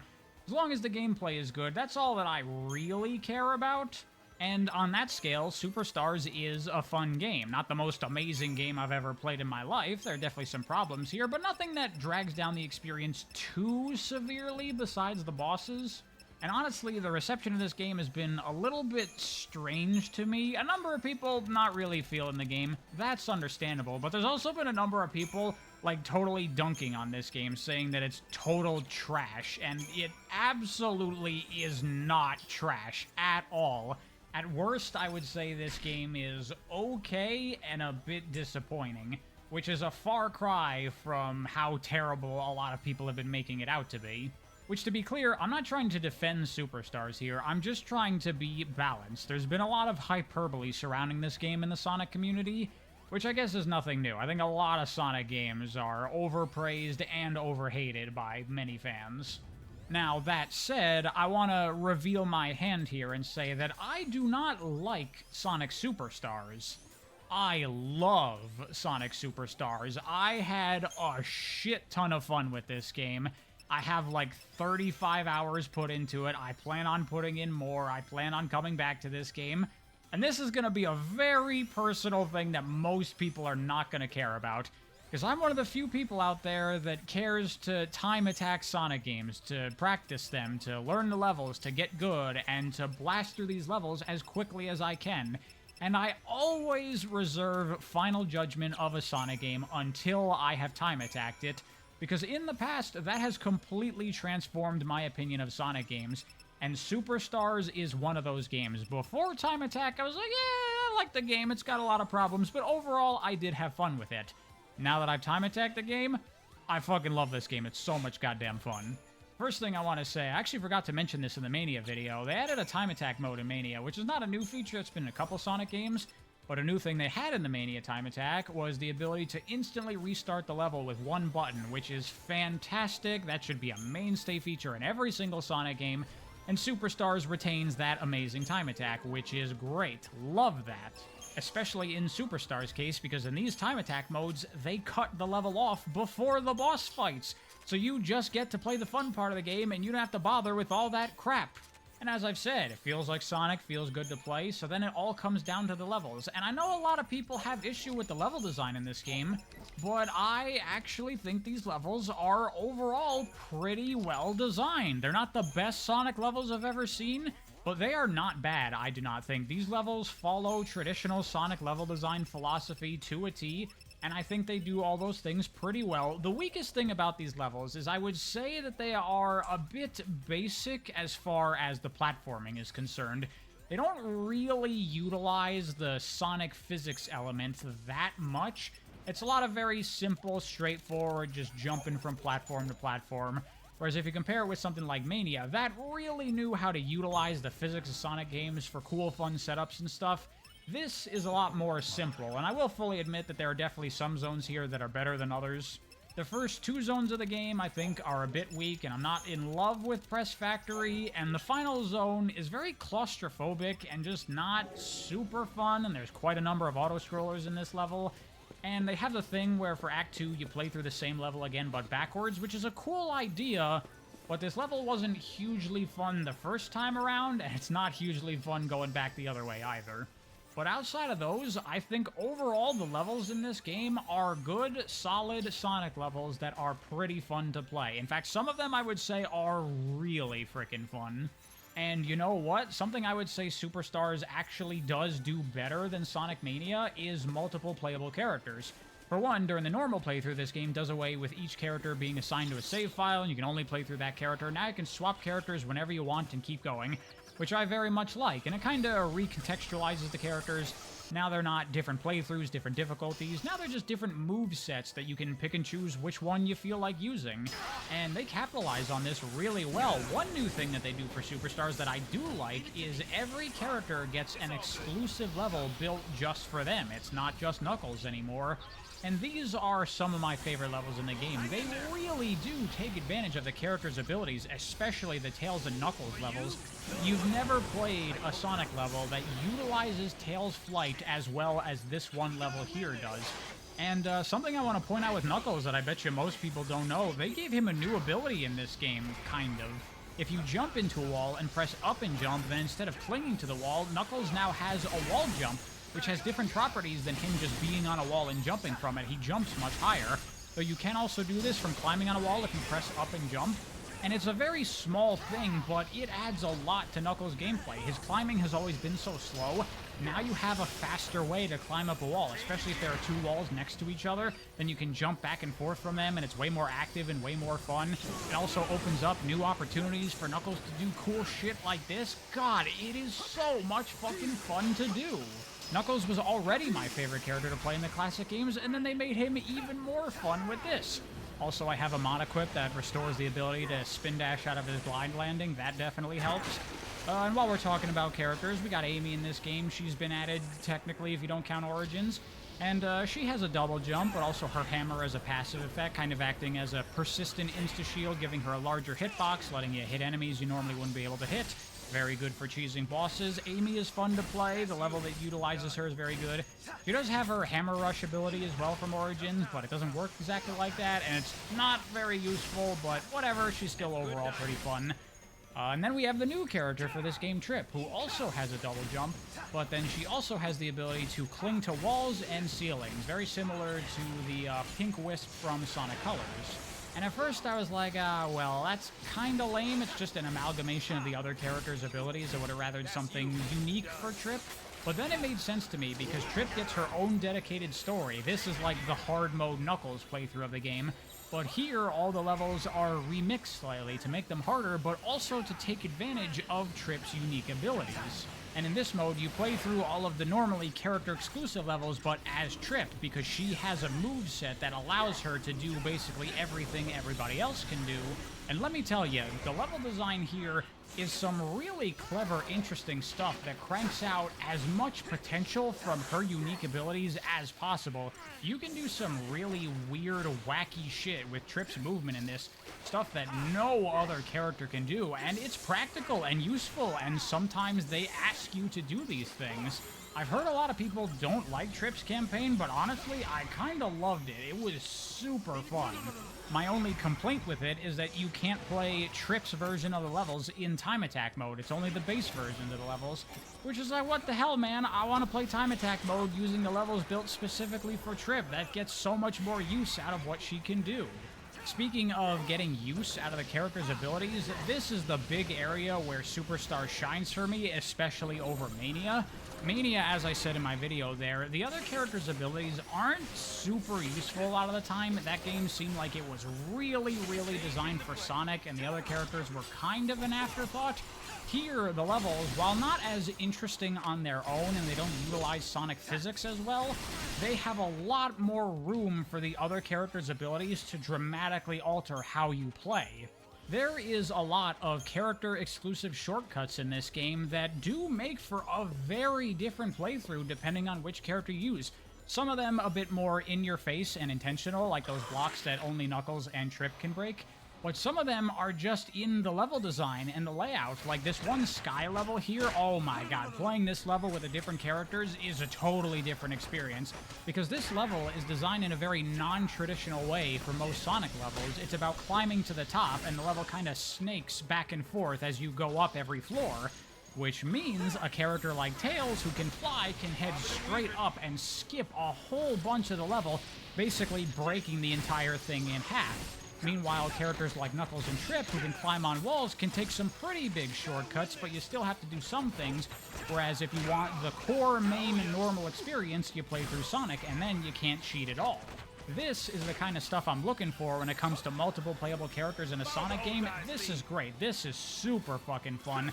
I had a great time playing through this game as all the different characters and seeing what I could do with their abilities. It honestly reminded me quite a bit of Sonic Advance 3, which, for the record, is my favorite Sonic game, so that is a very good comparison to be making. So there you have it. I love Sonic Superstars, thanks entirely to Time Attack, which is nothing new for me. Time Attack has made many a Sonic game for me in the past. I had so much fun playing this game. I was really not expecting it. I would say that Superstars blew my expectations out of the water. Now, overall, of course, I do acknowledge the game does still have a number of problems and a number of flaws. I'm not here to tell you that it's a perfect game or that it's the best Sonic game ever or anything like that. It's just that it particularly tunes into the things I like about Sonic, and it does those aspects very, very well. So much so that for me, I would put this game right up there with the original Sonic games. Maybe not on the level of Mania, but hovering somewhere around that Sonic 2, 3, and Knuckles level, which might sound crazy to some people, but I genuinely had that good of a time with this game. I mean, just look at this run of me playing through the desert level as Knuckles. Tell me this does not look fun. Fuck you. This game is fun.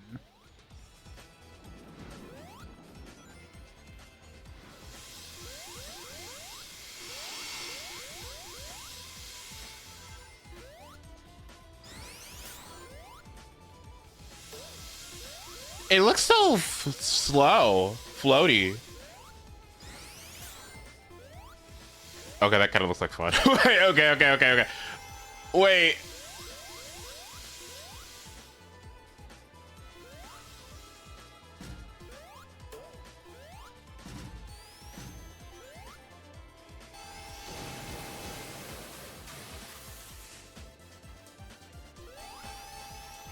Is this one of the good songs? I like this.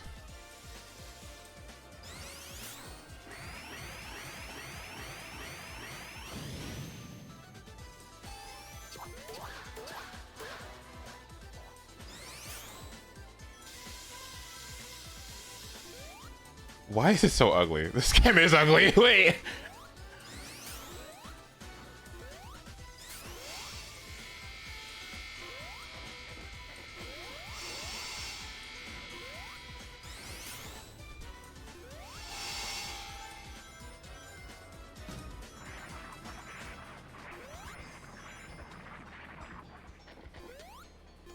Okay, it's good that you can actually jump through those. That's good.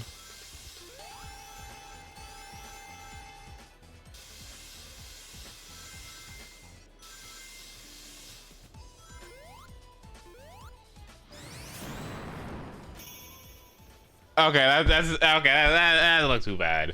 that doesn't look too bad. It didn't look too bad. It didn't look too bad. But the whole game, I mean, maybe I could get it for like $10. Maybe I got it for like $10 or $15, maybe. Cause what? How much did this game cost when it came out? What, like 40?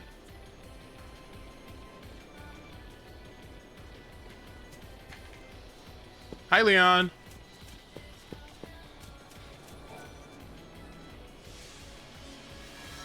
Ugh, 41. Gross.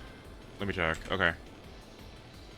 Because I'm like, maybe $25. Yeah. Yeah, maybe $25 seems about worth. Yeah. $25. I don't know if anything more than that. I'm like, I don't know. Let's look at my price range. I don't know.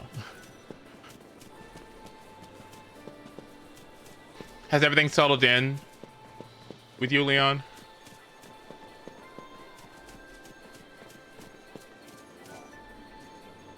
Okay, so deal with the OST is that not... Wait, is that not T-Loop's guy was dead set on making the second stage with his stage songs akin to the original 2D games, but uses the same sound font, which compared to T-Loop's high energy tracks sound like shit. So is it both? Are both in the game? Where am I at? 42? 42, okay. Did I not do 41 already? Did I skip 41? Where the fuck is 41? Wait, what?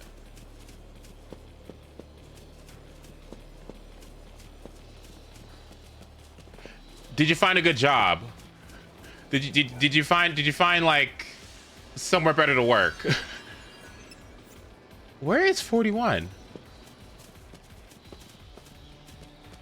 No jet, lots of good up. Okay, good. Not bad. Okay. I wonder why they would do that. I wonder why they would pick both songs. Oh boy.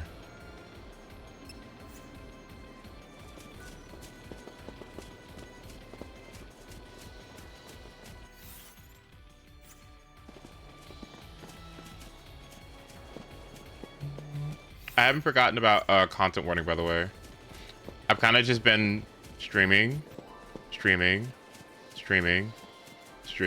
It's kind of been my everything. If it's not streaming, it's doing work. Okay. On with my way. Sonic Superstars is $60 on Steam. Ooh, that's a no. It's a little pricey for me.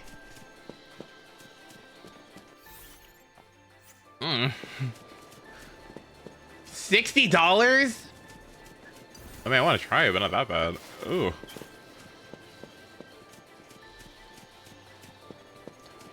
And I'm telling you, Twilight Princess has really been like one of the greatest experiences I've had in gaming. It has been such a fantastic game.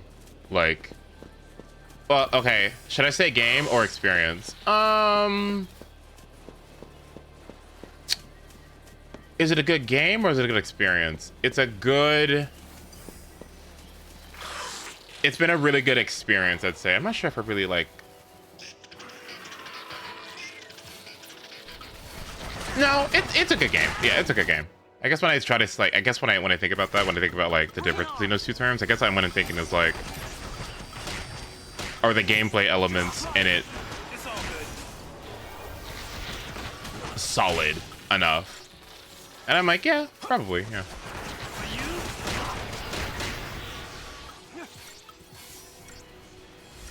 Oh, no, no, no, no, no.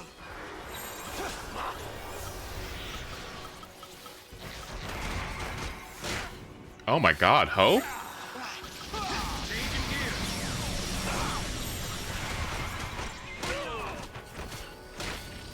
No problem.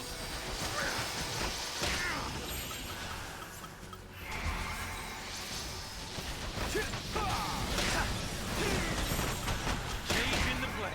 Oh my God. Thanks. Just try it. How you holding up? Let's tear it up. Thanks.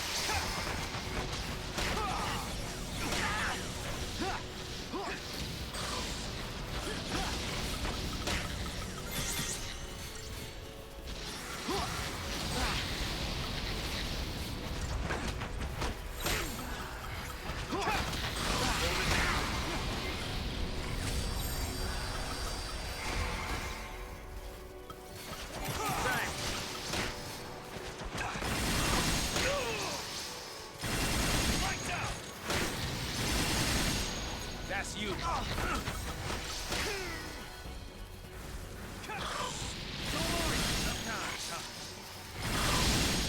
Come on.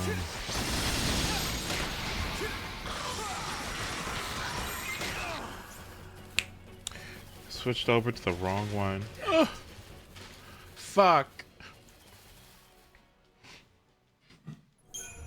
But also me playing a Mario game again. I'm not ready. I don't know if I'm ready to slip and slide over the fucking place. Holy shit. I still have that problem with Mario games, man. Like, I still just cannot. With how fucking slip and slide all over the fucking place you just go. It's... I kinda hate it. Woo. Hopefully it got better in Wonder. We'll see.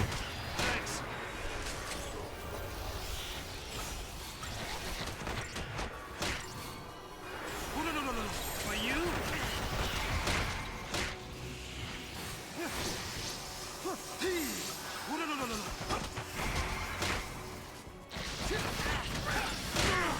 Can we please?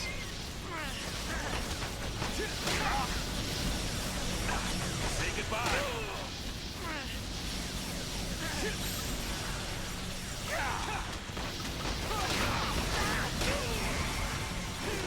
Damn, got my ass fucking beat. Hello? I know what you want.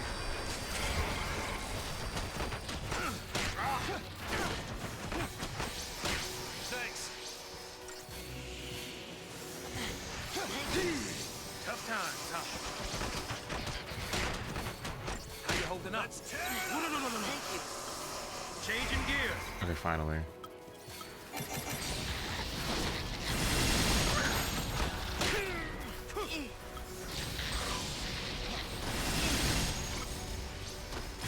Lights out.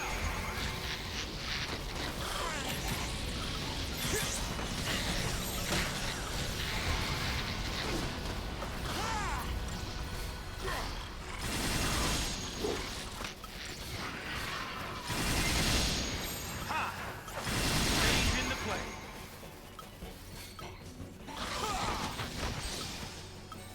There we go. Come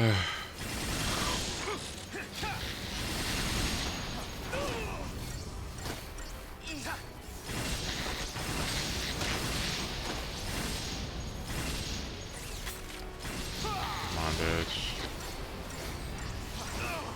What? Hope? Hope? Hope? Hope? You gonna heal me? Hope? Huh? Ugh.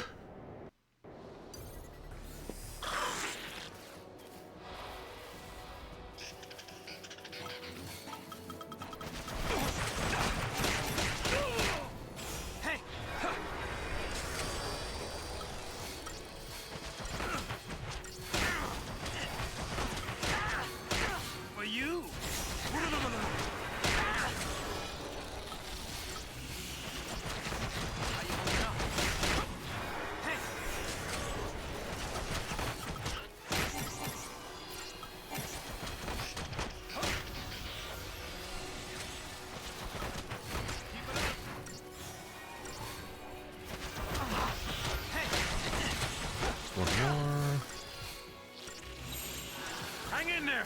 You all right? Changing gears. Thanks. Changing the play.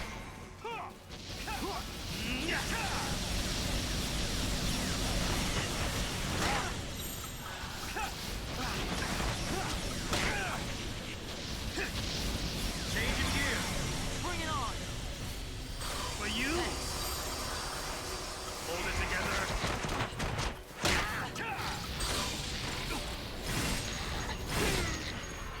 Give him hell!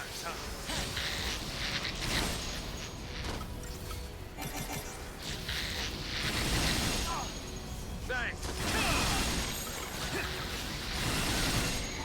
Changing the play.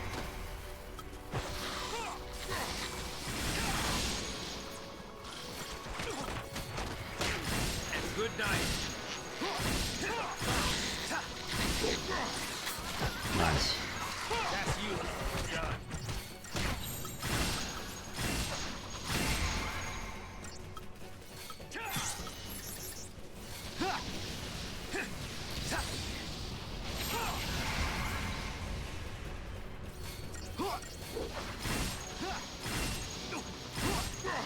Nice.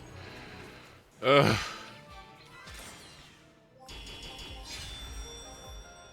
Did it go on sale for Mario Day? Probably not. Probably not. No, knowing them, probably not. Okay. Whew. 42, 47. Okay.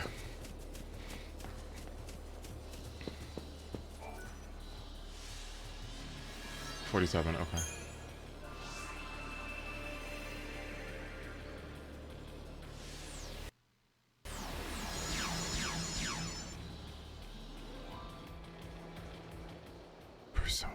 Persona 3. When does the answer come out again, by the way? Persona. Pokemon. It'd be nice to go about the Pokemon again with a speed of button. Oh my god. Whew. September. Ew. Really? I thought it was July. I thought it was August. It's September?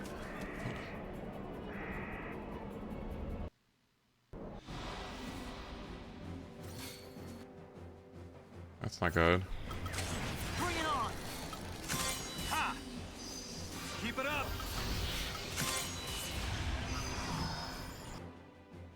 Never allows itself to be caught by preemptive strikes. Executes powerful magical attacks. Accumulates chain bonuses slowly. Chain bonuses accumulates slowly. Immune to physical attacks. Okay. So that's gonna mean Shelra, Haste, Faithra. Oh my god. Or not. Bye. Damn it. Shadow Generations. Wait, when is that supposed to be coming out too?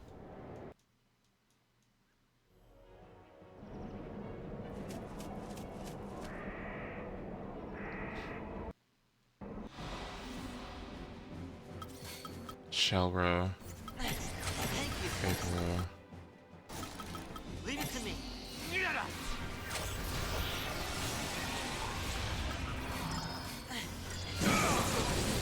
Bye, bye, Snow. See you later. Guys leave.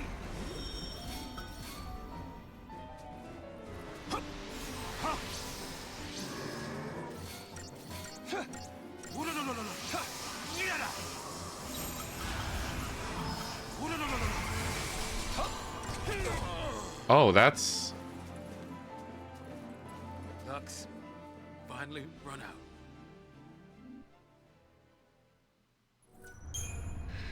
Hmm.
problem. Tough times, huh?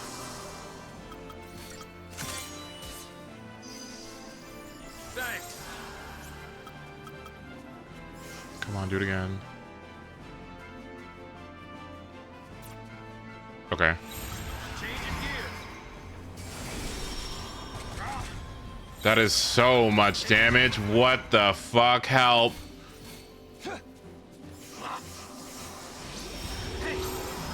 Hold it together. Changing gears. Let's tear it Leave up. it to me. Changing the play. Changing gears.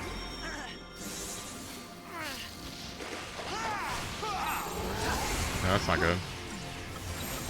Hold it together.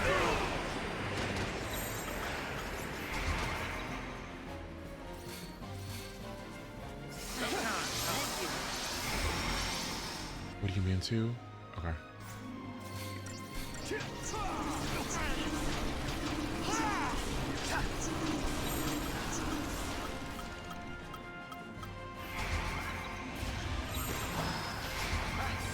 I'm the one you want. I'm the one you want. Thanks.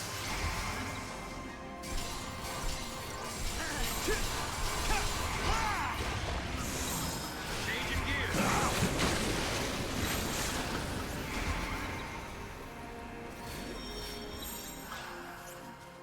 Tough times, huh? Changing the play.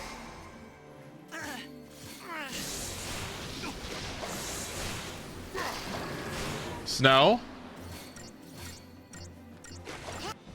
Hmm. I don't know if I have time for him to be fucking around like that, actually, and I think about it. No, that's not gonna work. Hmm.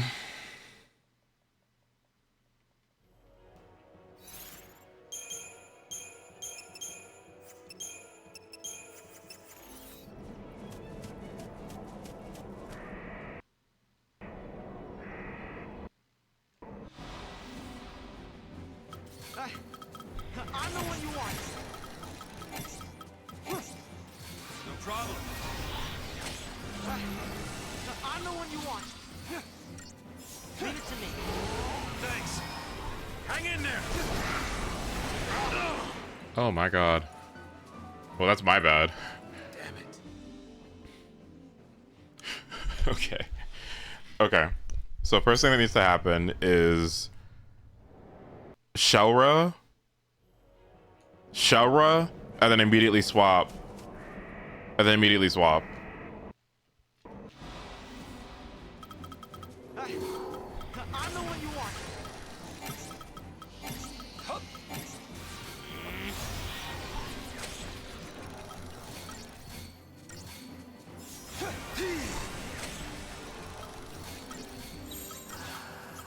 Hey, changing gears.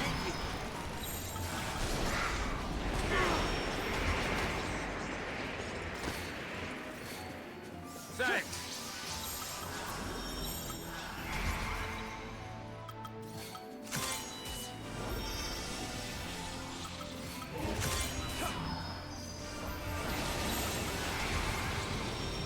Oh, that wasn't too bad. Okay, cool. It's all good. Changing the play. Hold it together.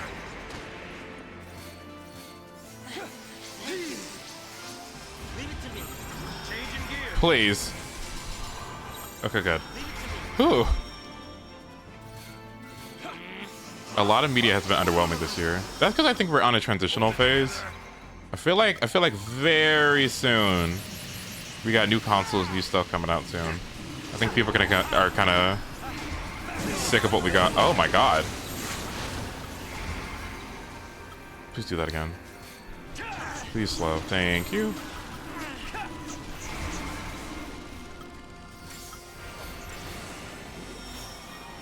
Hang in there. All right.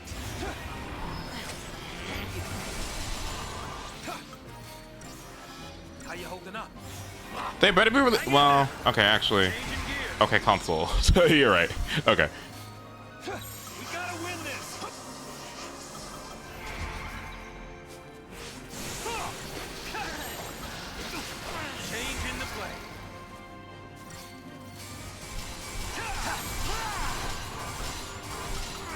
feel like some bullshit's about to happen.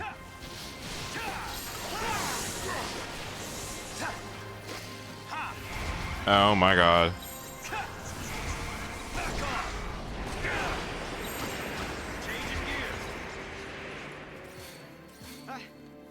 It's all good. We gotta win this.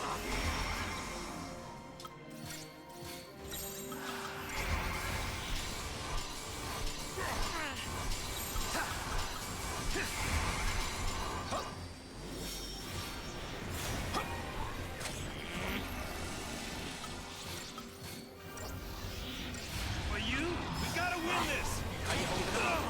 What the fuck? Oh man. I didn't swap the tortoise. Damn it. Oh. Fuck. Oops. I guess the most damning thing is that we've been getting a solid year of a lot that it's due to replays and re-releases.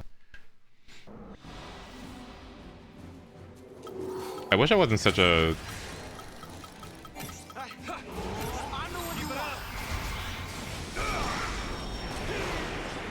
I wish I wasn't such a... This guy hates fun. When it comes to, Oh my god. Okay. When it comes to, like, Thousand Year Door right now. I wish I wasn't such a... Oh no. Let's just start over.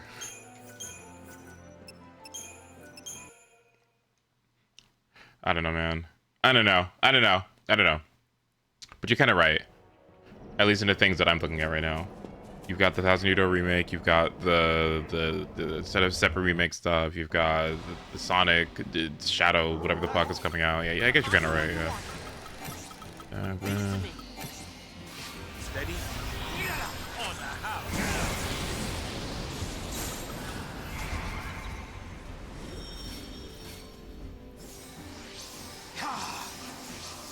You're right. Like, if I could fix that one issue, I'd probably be down, honestly. But I just played it, too. That's another thing, too. I literally just played it. Not too long ago. Like, I'm assuming that everyone else hasn't played it in years. I played it, like, what, 3 years ago? And I'm still not like, oh, please. Follow the old guy's lead. Hey, keep it up. Okay? Like, I feel like I just got through with it, you know? Switcheroo. Little boost for you. Hey, you okay? I owe ya. Oh boy. Bobbing and weaving. Yeah, that's fair.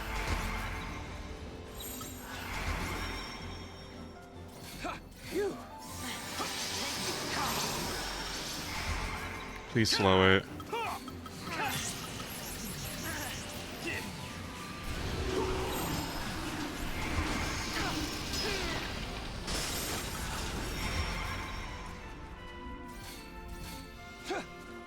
I appreciate it.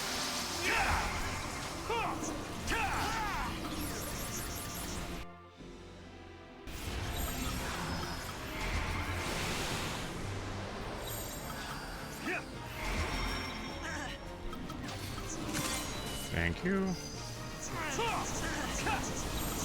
Time to pull the old switcheroo. I'm the one you want.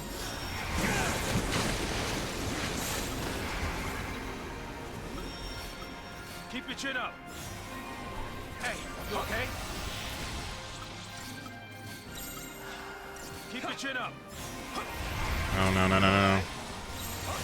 Follow the old guy's lead. Leave it to me. Keep it up. I owe ya.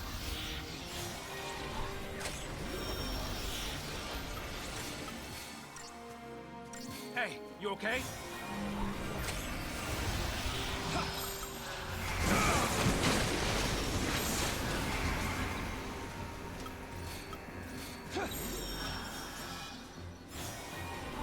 Little boost for you.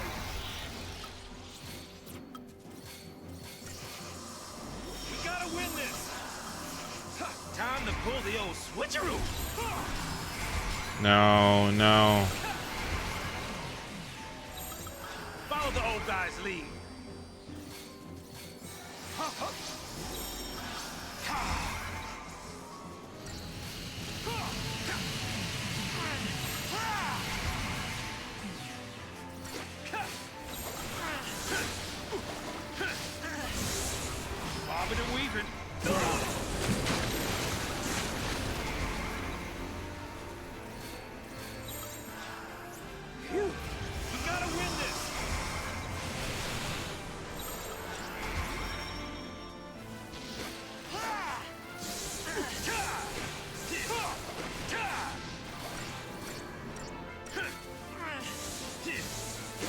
Oh, I got rid of it slow. Holy shit. That's not good.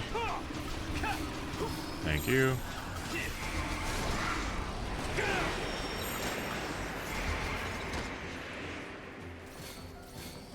Leave it to me. I appreciate it.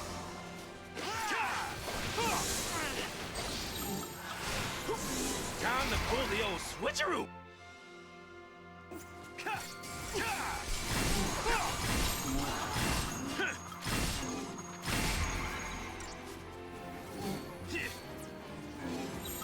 Bobbing and weaving.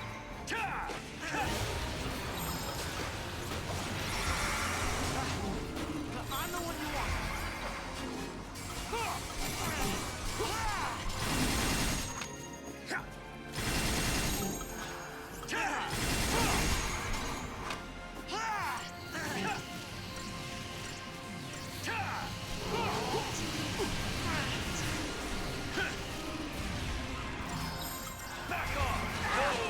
Oh, that's not good. Huh. Lux, Well, let's see. Here's what we can do. Magic only enemy, right? Alright. Magic resistance by 20%. Give it to me now! Yeah, this too.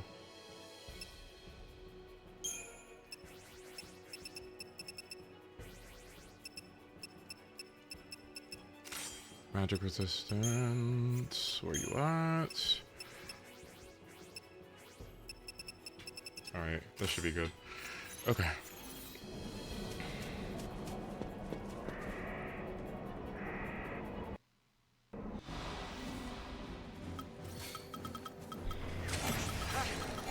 I'm the one you want. You all right? Leave it to me.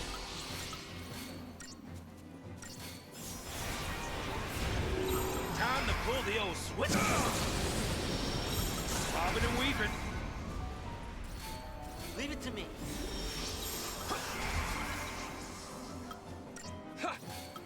Hey, you okay? Keep your chin up.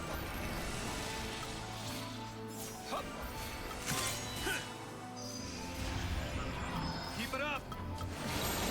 I literally flopped that. I just like because so the idea is that it randomly goes through spells. It randomly goes through spells and hits me with like any number of random things. And so I feel sometimes I bank like it's not gonna go for something that's gonna fucking one-shot me. Sometimes it just goes for like 3 fires or 3 arrows or something. Other times it hits you with fucking 3 Arogas and Ruungas and stuff, and I can't really account for that. So I should take it seriously. I'm the one you want. Leave it to me. Oh, and always assume the worst. Time to pull the old switcheroo. Like fucking this.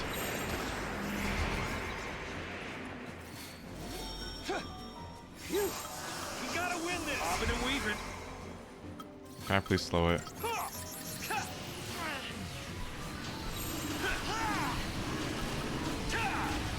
Follow the old guy's lead. No, that's not good. I owe ya. Bobbing and weaving. That is not. Oh.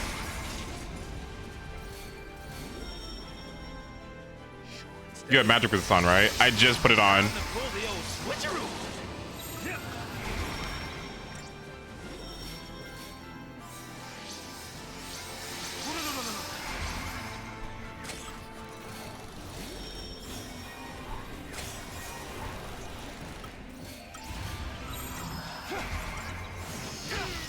Like, holy shit, man.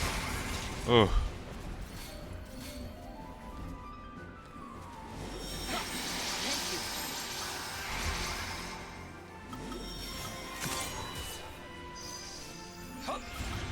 Keep it up. Follow the old No, no, no, no, no, no. Fuck, I pressed the wrong one. Lux, See, I think, yeah, my ordering's wrong here too. Yeah. That's literally the exact reason why. That's the exact reason why I put tank in the middle of, in the middle here, yeah. because that means I only have to scroll up once. So if I need to be on this or this a majority of the time, then I need to be able to switch up or down immediately to immediately go up to something that'll stop some big ass attack like that. So that's my bad. Oops.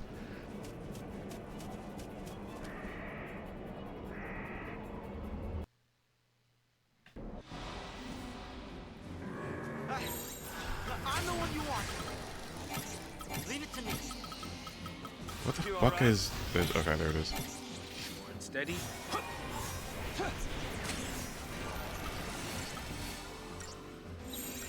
Little boost for you.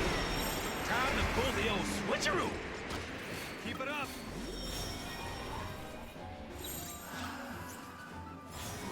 Bobbing and weaving. Leave it to me. Does faith affect or does faith affect how much you heal? I think it does, but Keep your chin up.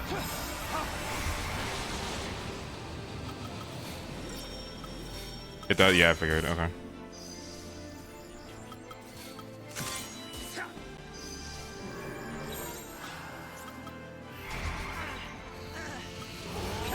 Follow the old guy's lead. Yeah, that's much better. Bobbing and weaving.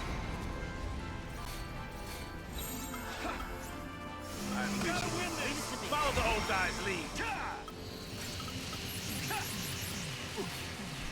Come on, get that slow off, please. Please.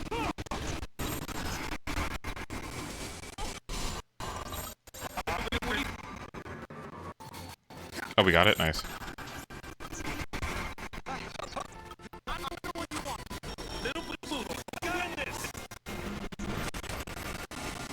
I'm kind of just banking on Snow not being an idiot.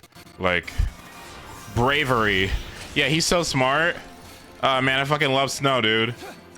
I owe you, all right? Yeah, thanks.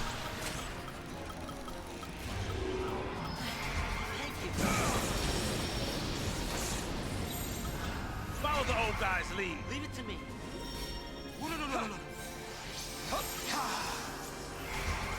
The choppy thing? Oh, fuck. Let me know when it stops.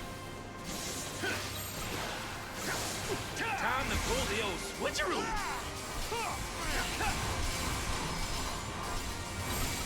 Bobbing and weaving.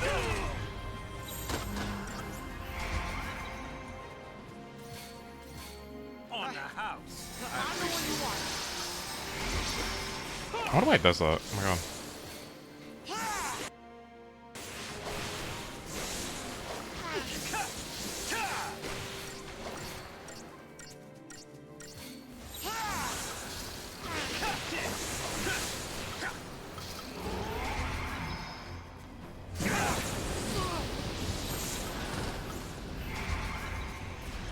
Oh, that's not good.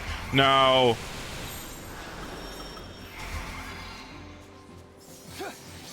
Leave it to me. Follow the old guy's lead.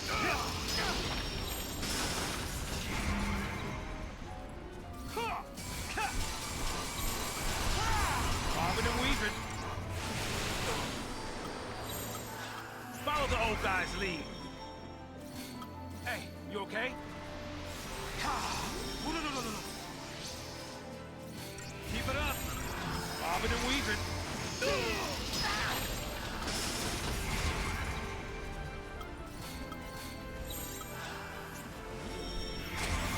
He's so slow, it kills me. Like, Leave it to me.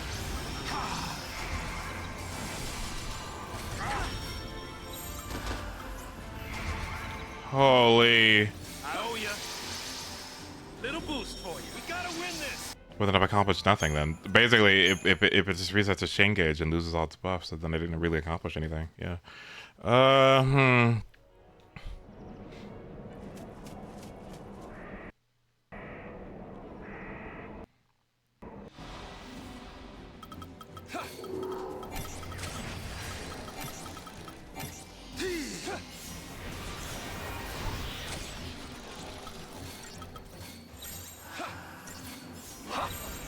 Hang in there. Hey. Keep it up.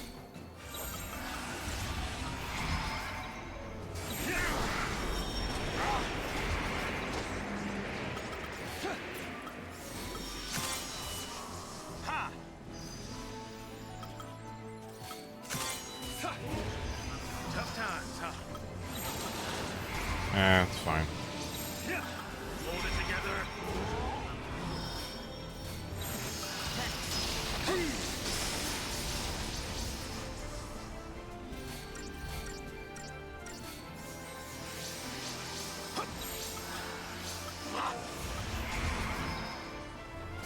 Just try it.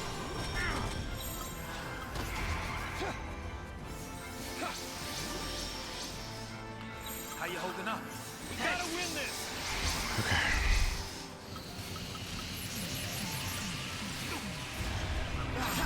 Changing gear.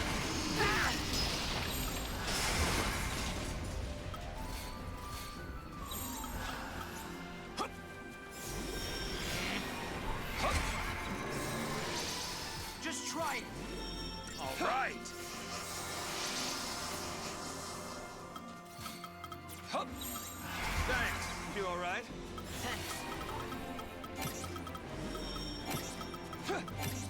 Keep it up.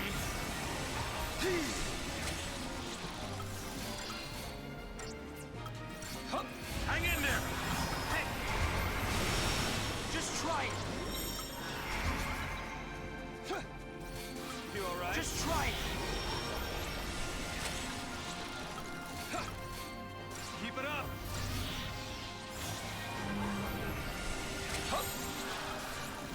Okay.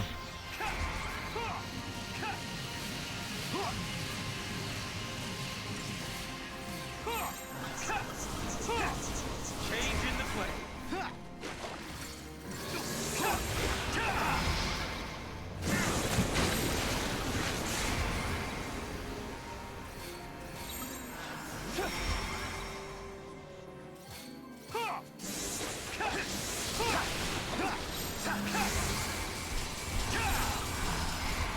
Back off.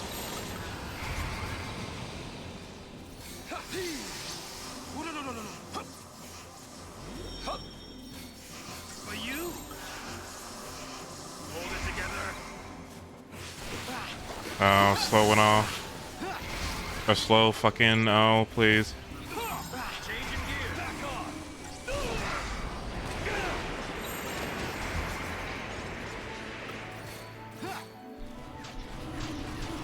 Okay, good.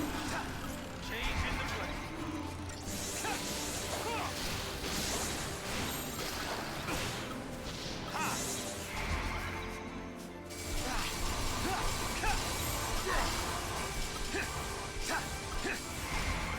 Bring it on.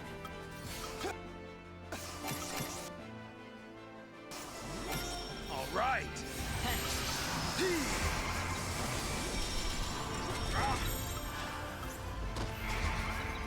You all right? Tough times, huh? Hold it together.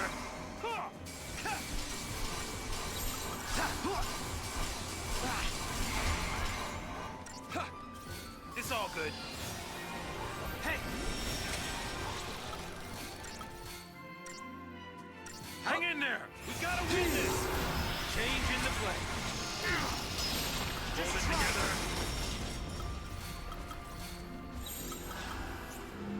How you holding up? Hey! Keep it up! And this dude is fucking casting bravery. See, this is why I fucking hate Snow. This is why he has fucking like doo-doo brains.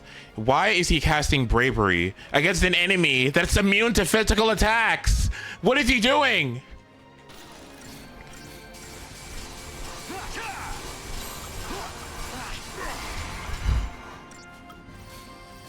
Thanks. Hold it together. Oh my god.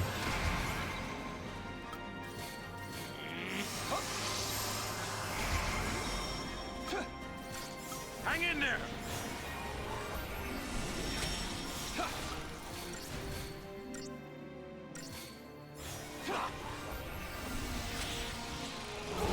Oh, that's not good.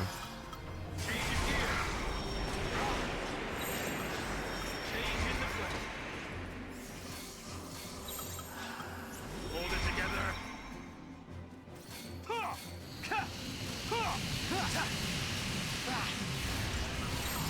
Change in gear. Hold it together.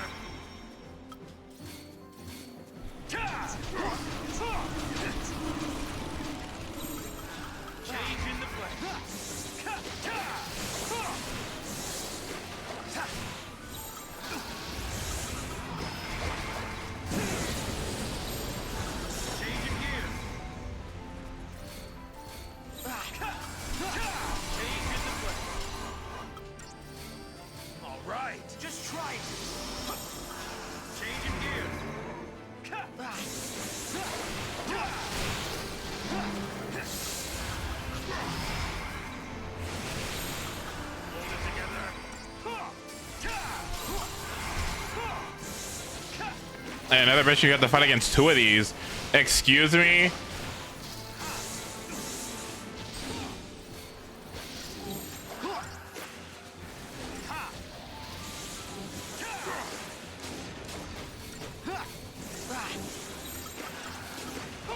Change in the play. Hold it together. Ha!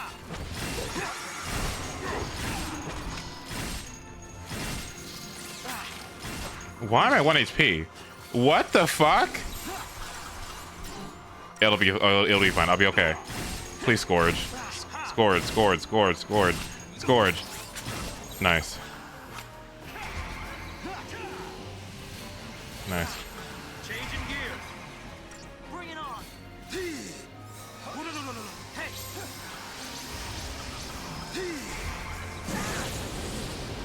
Change in the play. Hey.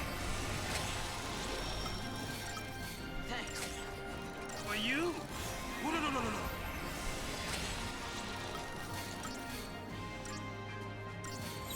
gotta win this.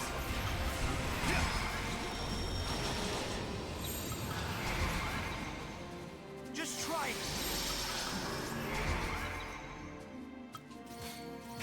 Slow, slow, slow. Hold it together. Tough times, huh? You all right? Just try it. Changing gear. Stretch.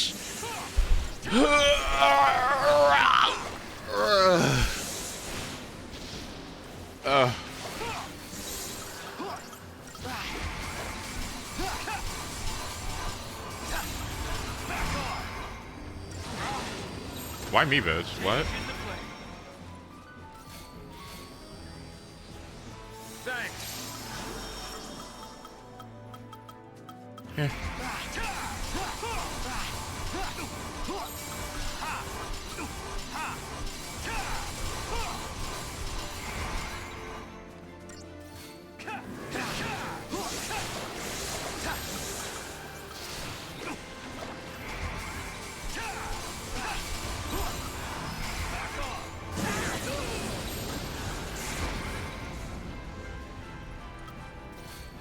Keep it up.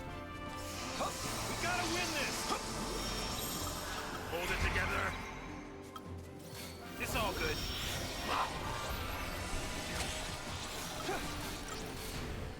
Look at how close he is. This would be like the perfect time to blitz him if I could.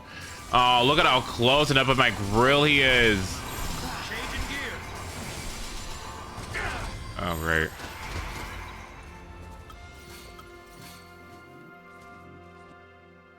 You all right? Tough time, huh?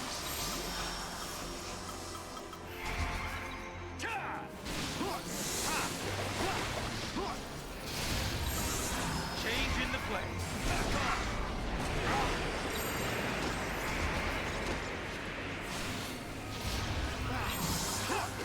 Oh, you're nasty. Oh, you're nasty as fuck. Just try it. Not that one. Just try it. I'll show you how it's done. Hey, huh? No. Change in the play. Just try it.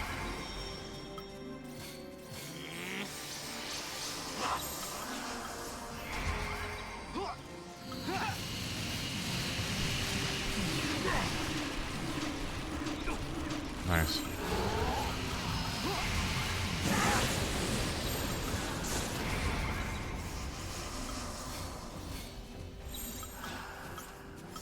Changing gears. Keep it up. Are you? Hey.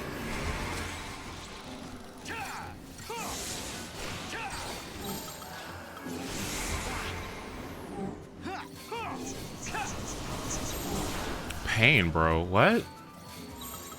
Change in the play. I can't pass this up.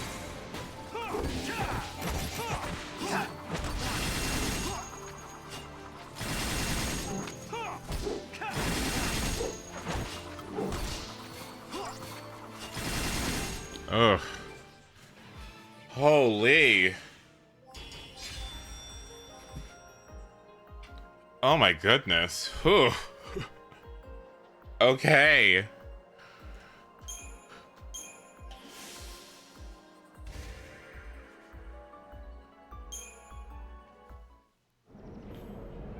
Whatever, man. Okay. Like, fuck. Okay. Another.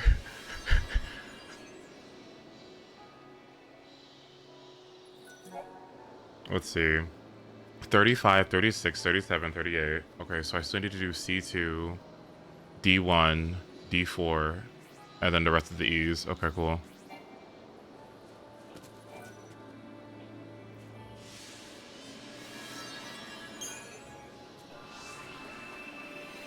Ugh. Okay.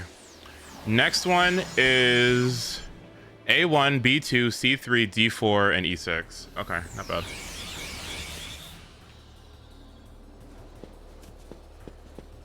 Okay, the thing that kind of sucks about this is that I have to fight the same ass fucking enemies repeatedly.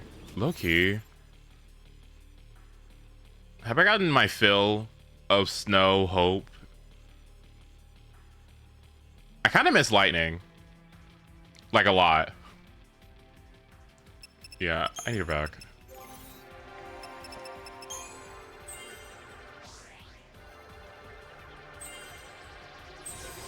Okay. What the hell is this? Wait, what is this? Dispelga.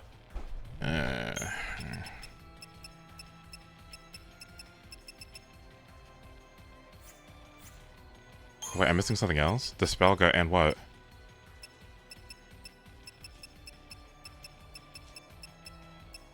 What could I possibly be missing? What?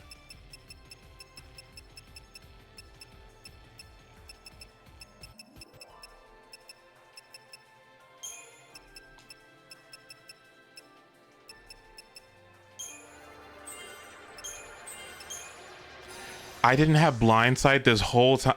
Whoa, that's not good. Whoa, what?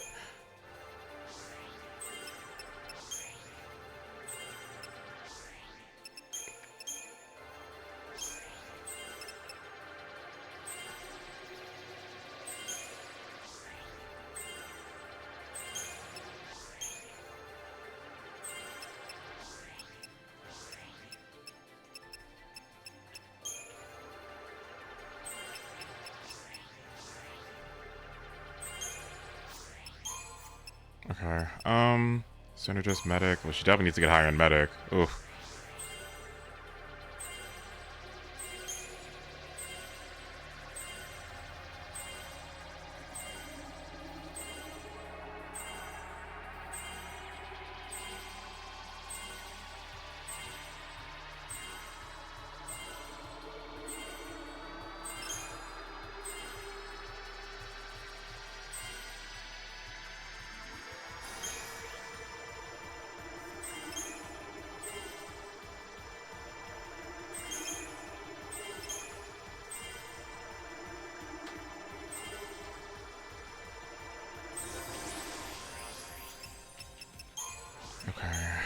Go up to this. I gotta get Saboteur 4 too, because honestly, all these should probably be 4 at this point.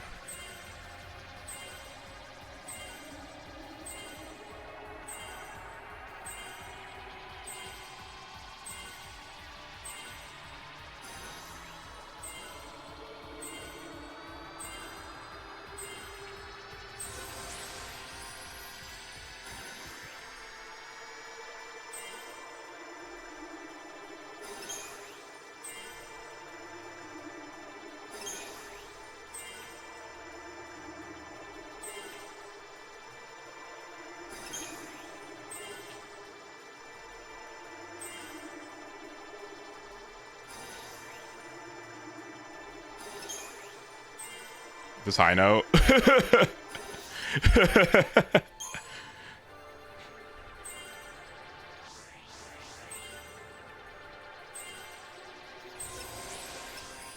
Berbera, Phaethra.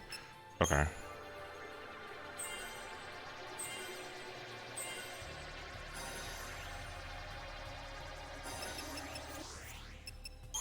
Sentinel. Should get that up to 4 as well. And then we should be done. Okay, good. That's good enough for me for now. Alright, bye, Snow. Ugh.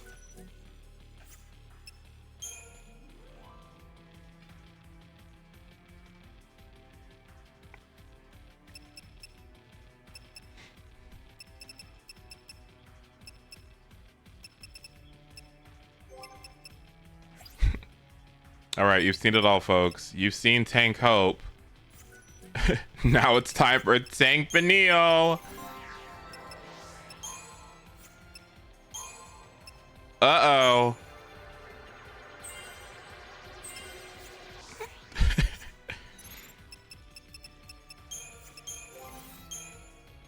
Is she still gonna moan?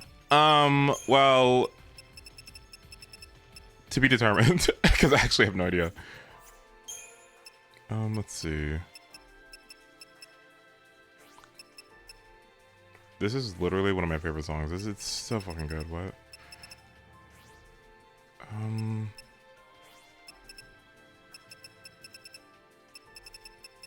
Nimbletoe, Nimbletoe. Where's Nimbletoe? Hello? Nimbletoe boots? Where are my boots? Hello? Where are my boots? Wait, what? Do I not have any boots? Wait, what? Oh, here they are. Okay.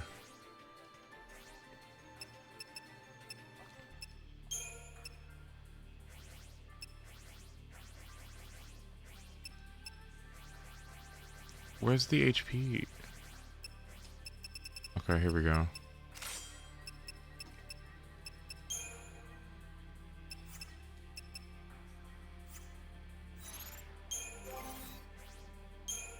What? I haven't leveled that up yet? Oh no, I'm flopping. Wait, I need to save.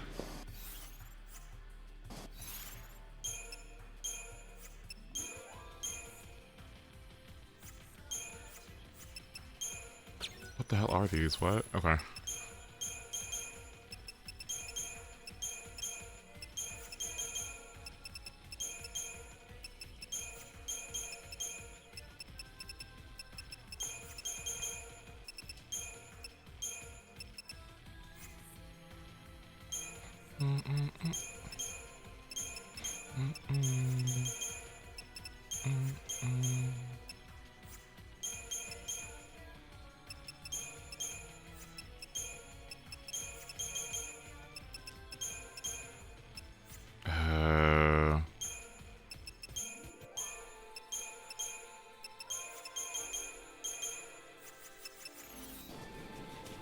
Wait, where's Saz at?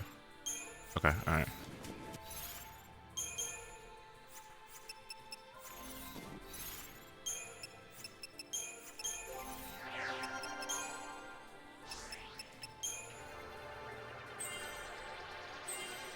Like, am I for real? Like, I'm just leaving Waterga on the table?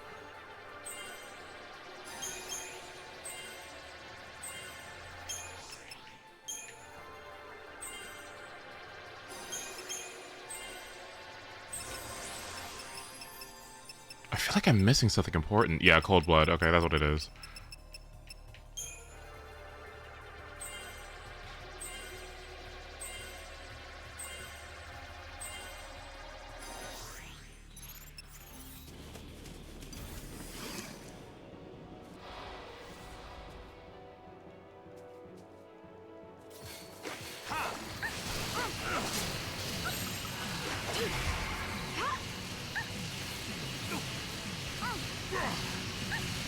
Nice.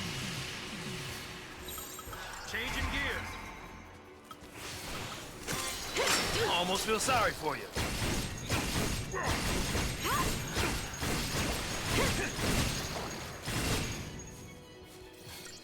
Wait, that did so much. Wait, what?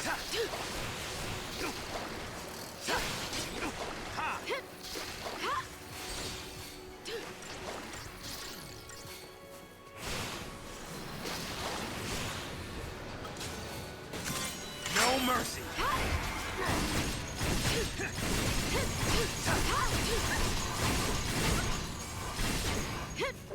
Or just kill it. Okay.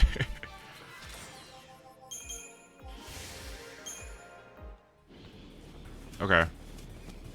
Is this B2? Let's see. Is this M37? Okay, cool.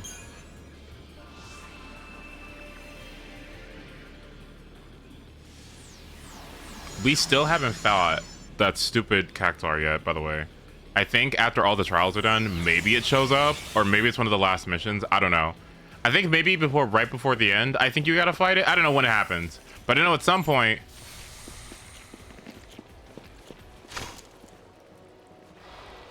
Cactuar's gonna show up.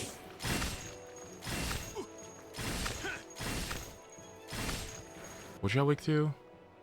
Fire? Okay.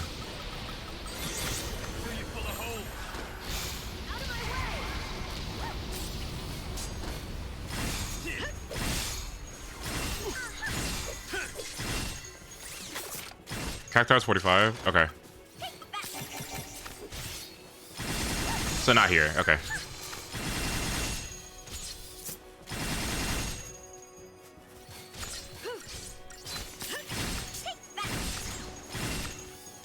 You know what's weird? I kind of had this weird feeling. Earlier that'll quickly go away. But I was like, man, I'm doing this thing that I've been excited for a long time. And I was really excited about it, right? You know, with starting Fontaine and everything. And I was like, well then what's next? What's there to look forward to after I'm doing this? I don't know why I do that. Sometimes I do this thing where it's hard to like feel like fully feel like the height of joy, because then I get like anxious that something's gonna like ruin it or something. I don't know why I do it. It's like the worst thing. It's a really bad trait of mine. Like I'll be having fun at the amusement park, but then it's gonna be like, but I gotta go home.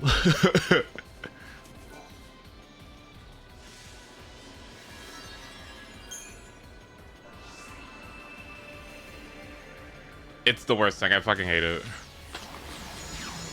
I'm like, oh man, Fontaine, I'm having so much fun. Oh, I'm really loving it.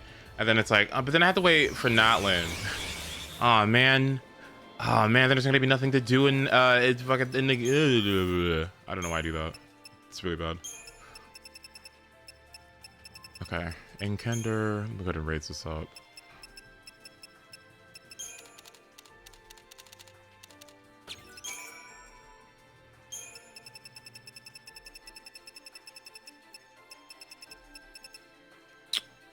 What's the... Here it is.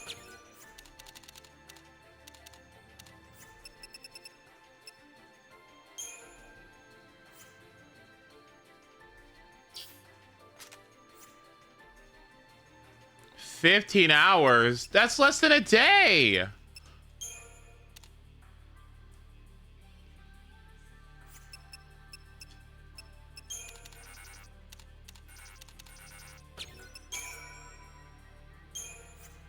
Oops.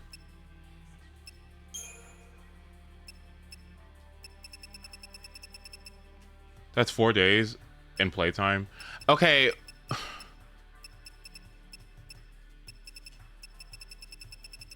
Okay, maybe it's not that bad. Yeah, okay. Maybe it's not that bad. Okay, maybe it's not that bad. Okay, okay. Sure. Okay. Alright.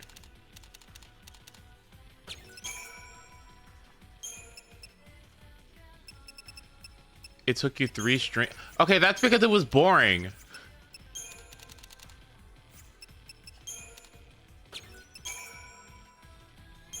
That was such a waste. Oof.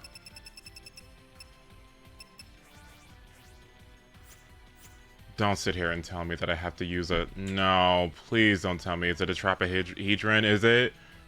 Please say no. It is.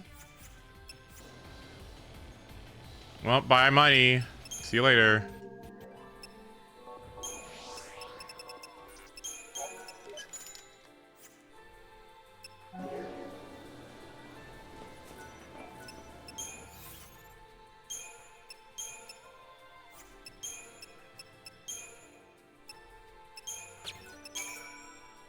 Omega weapon. Okay, let's take a look.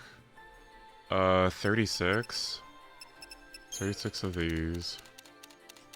Okay. And then 22 of these?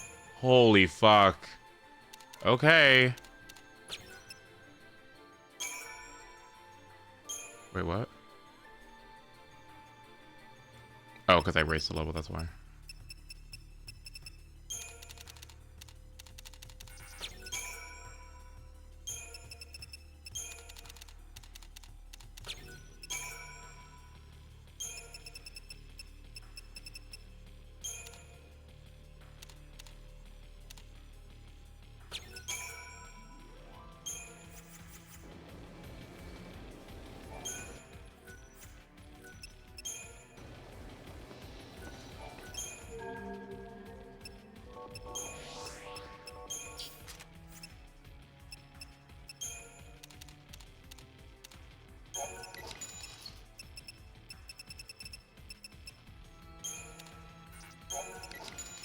Okay. 50k for these. Are you insane? Holy. 50k.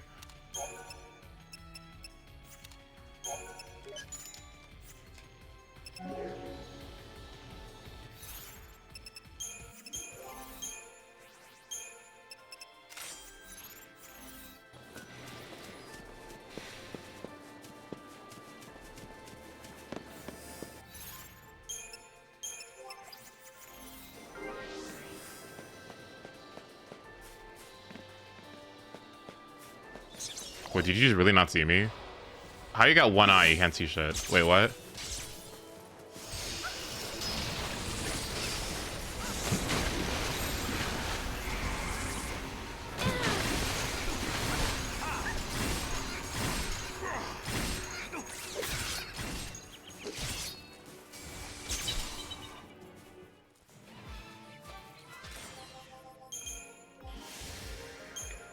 Okay. Okay, after that one, I do what? What is it? Mission 44. Which is that one. Okay.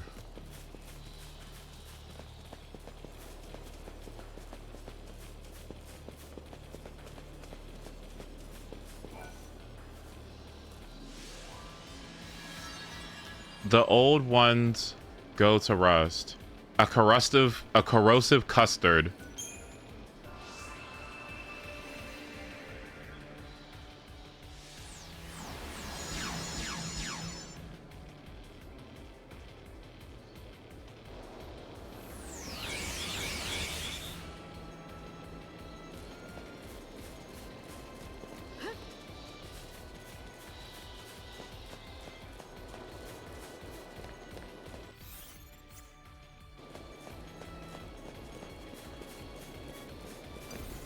Why I gotta fight the besties? Wait.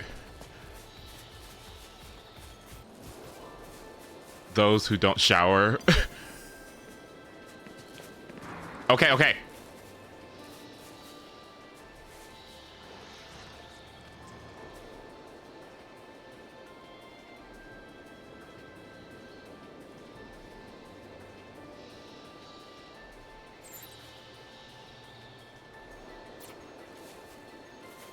Bitch, bitch, bitch. Over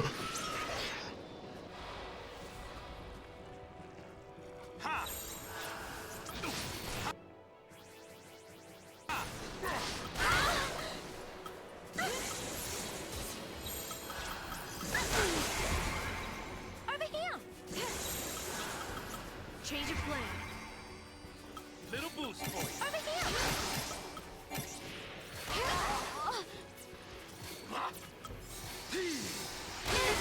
I cannot believe Saz. I'm so angry. I can't believe Saz was like, yeah, I'm gonna heal me. Yeah, but what about me? Yeah, that sucks, but what about me?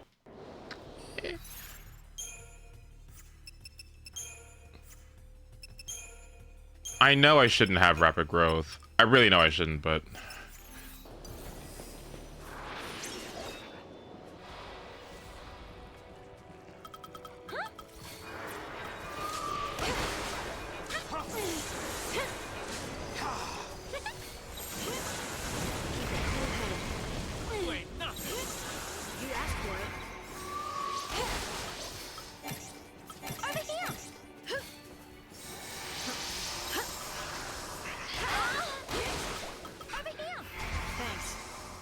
It's just never not funny.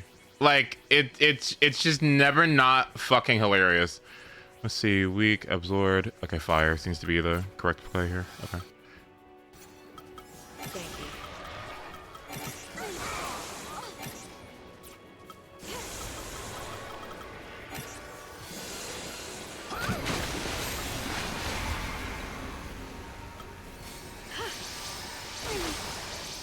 Over here!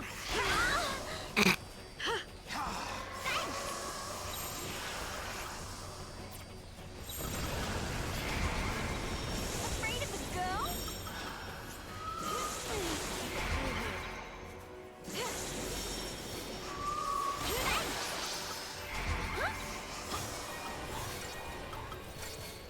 Don't give up.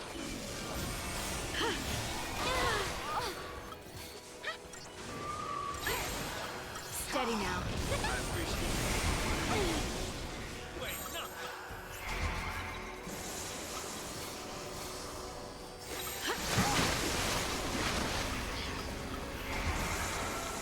You're mine! How about some of this?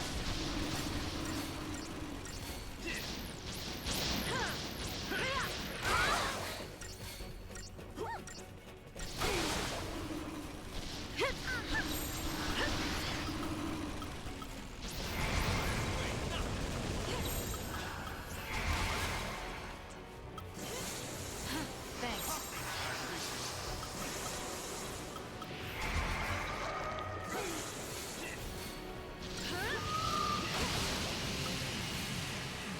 Nice. That's insane. Now you done it. Out of my way!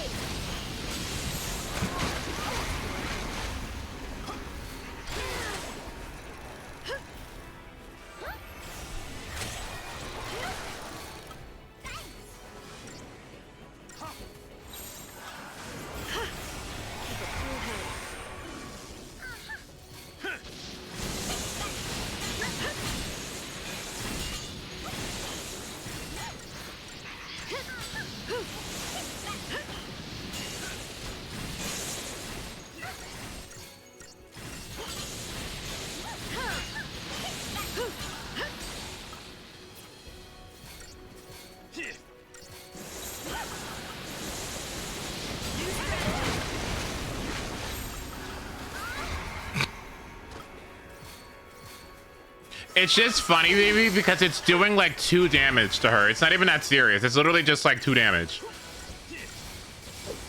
What? What? Lightning? Lightning, it doesn't seem to be working.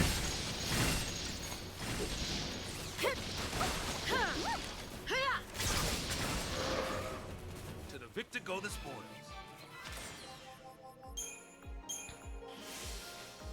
Okay.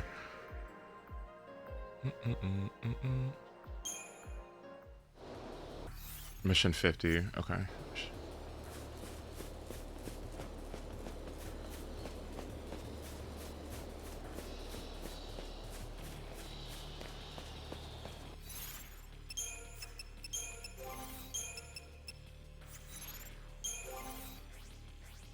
Fullman ring? What the hell is that? Lightning resistance? I mean, that's sweet, but like...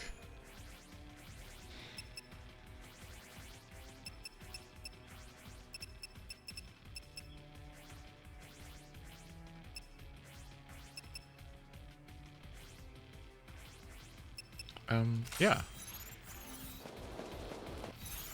Then her weapon also increases, yeah? Slightly increases ATP gauge each time an enemy is attacked. Okay, cool.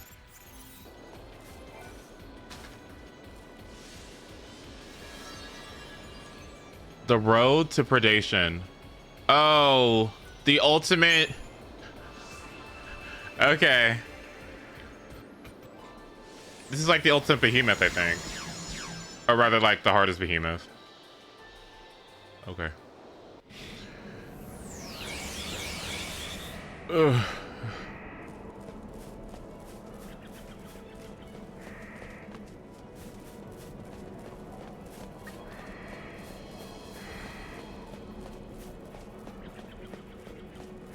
Shut up, shut up, shut up, shut up, shut up, shut up, shut up, shut up.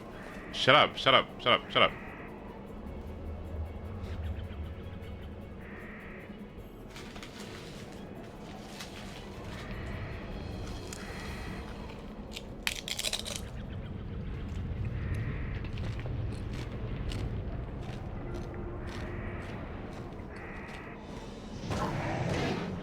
Great.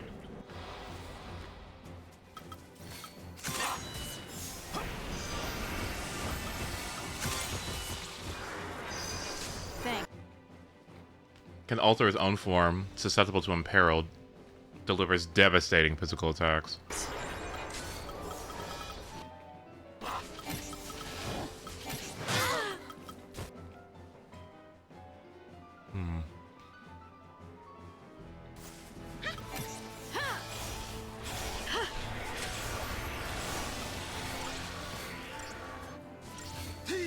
Thank you. Little boost for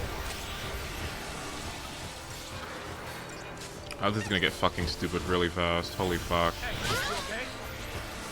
Little boost for you. Thanks.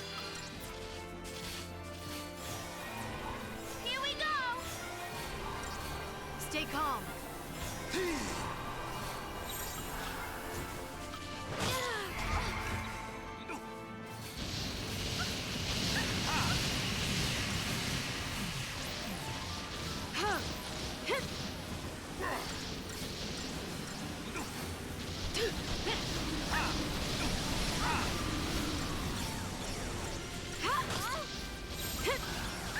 Change of plan.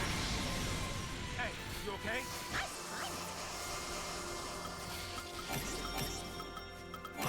Just getting started.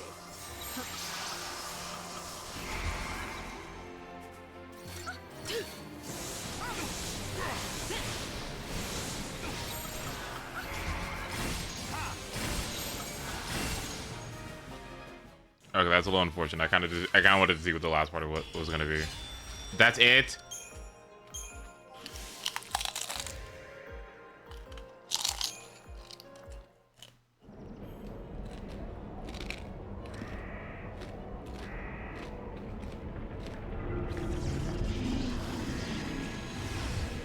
Sorry, was that too crunchy? My bad, sorry. My bad, I didn't mean for it to be that crunchy. My bad, my bad, my bad, my bad. Sorry. Okay. What time is it? It's 4.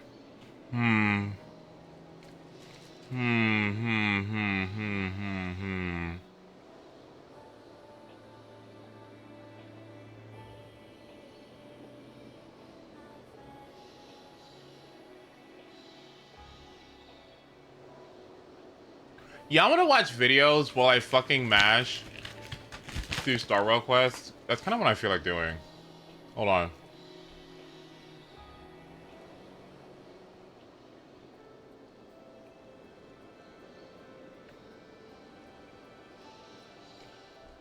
You want to do that? I kind of want to.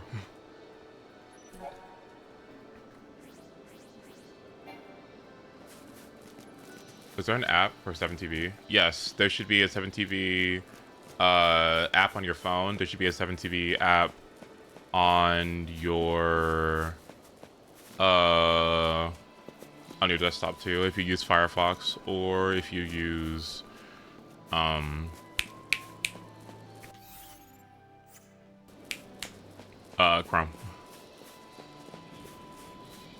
Okay then. All right, let me go get this. Let me go get some food downstairs, and I'll come back. Because I was like, well, I'm not really gonna sleep. I really was just gonna watch videos and like mash through quests anyway. So. Ugh. No, apparently it's like you get you get some other app that like you can play, you can use for your chat instead. I don't know. I never used it. Anyway, okay. Let me go ahead and be right back. Okay. Just give me a sec. Holy shit. Oh shit. I think I crunched so hard that some of the particles got on my uvula. Oops.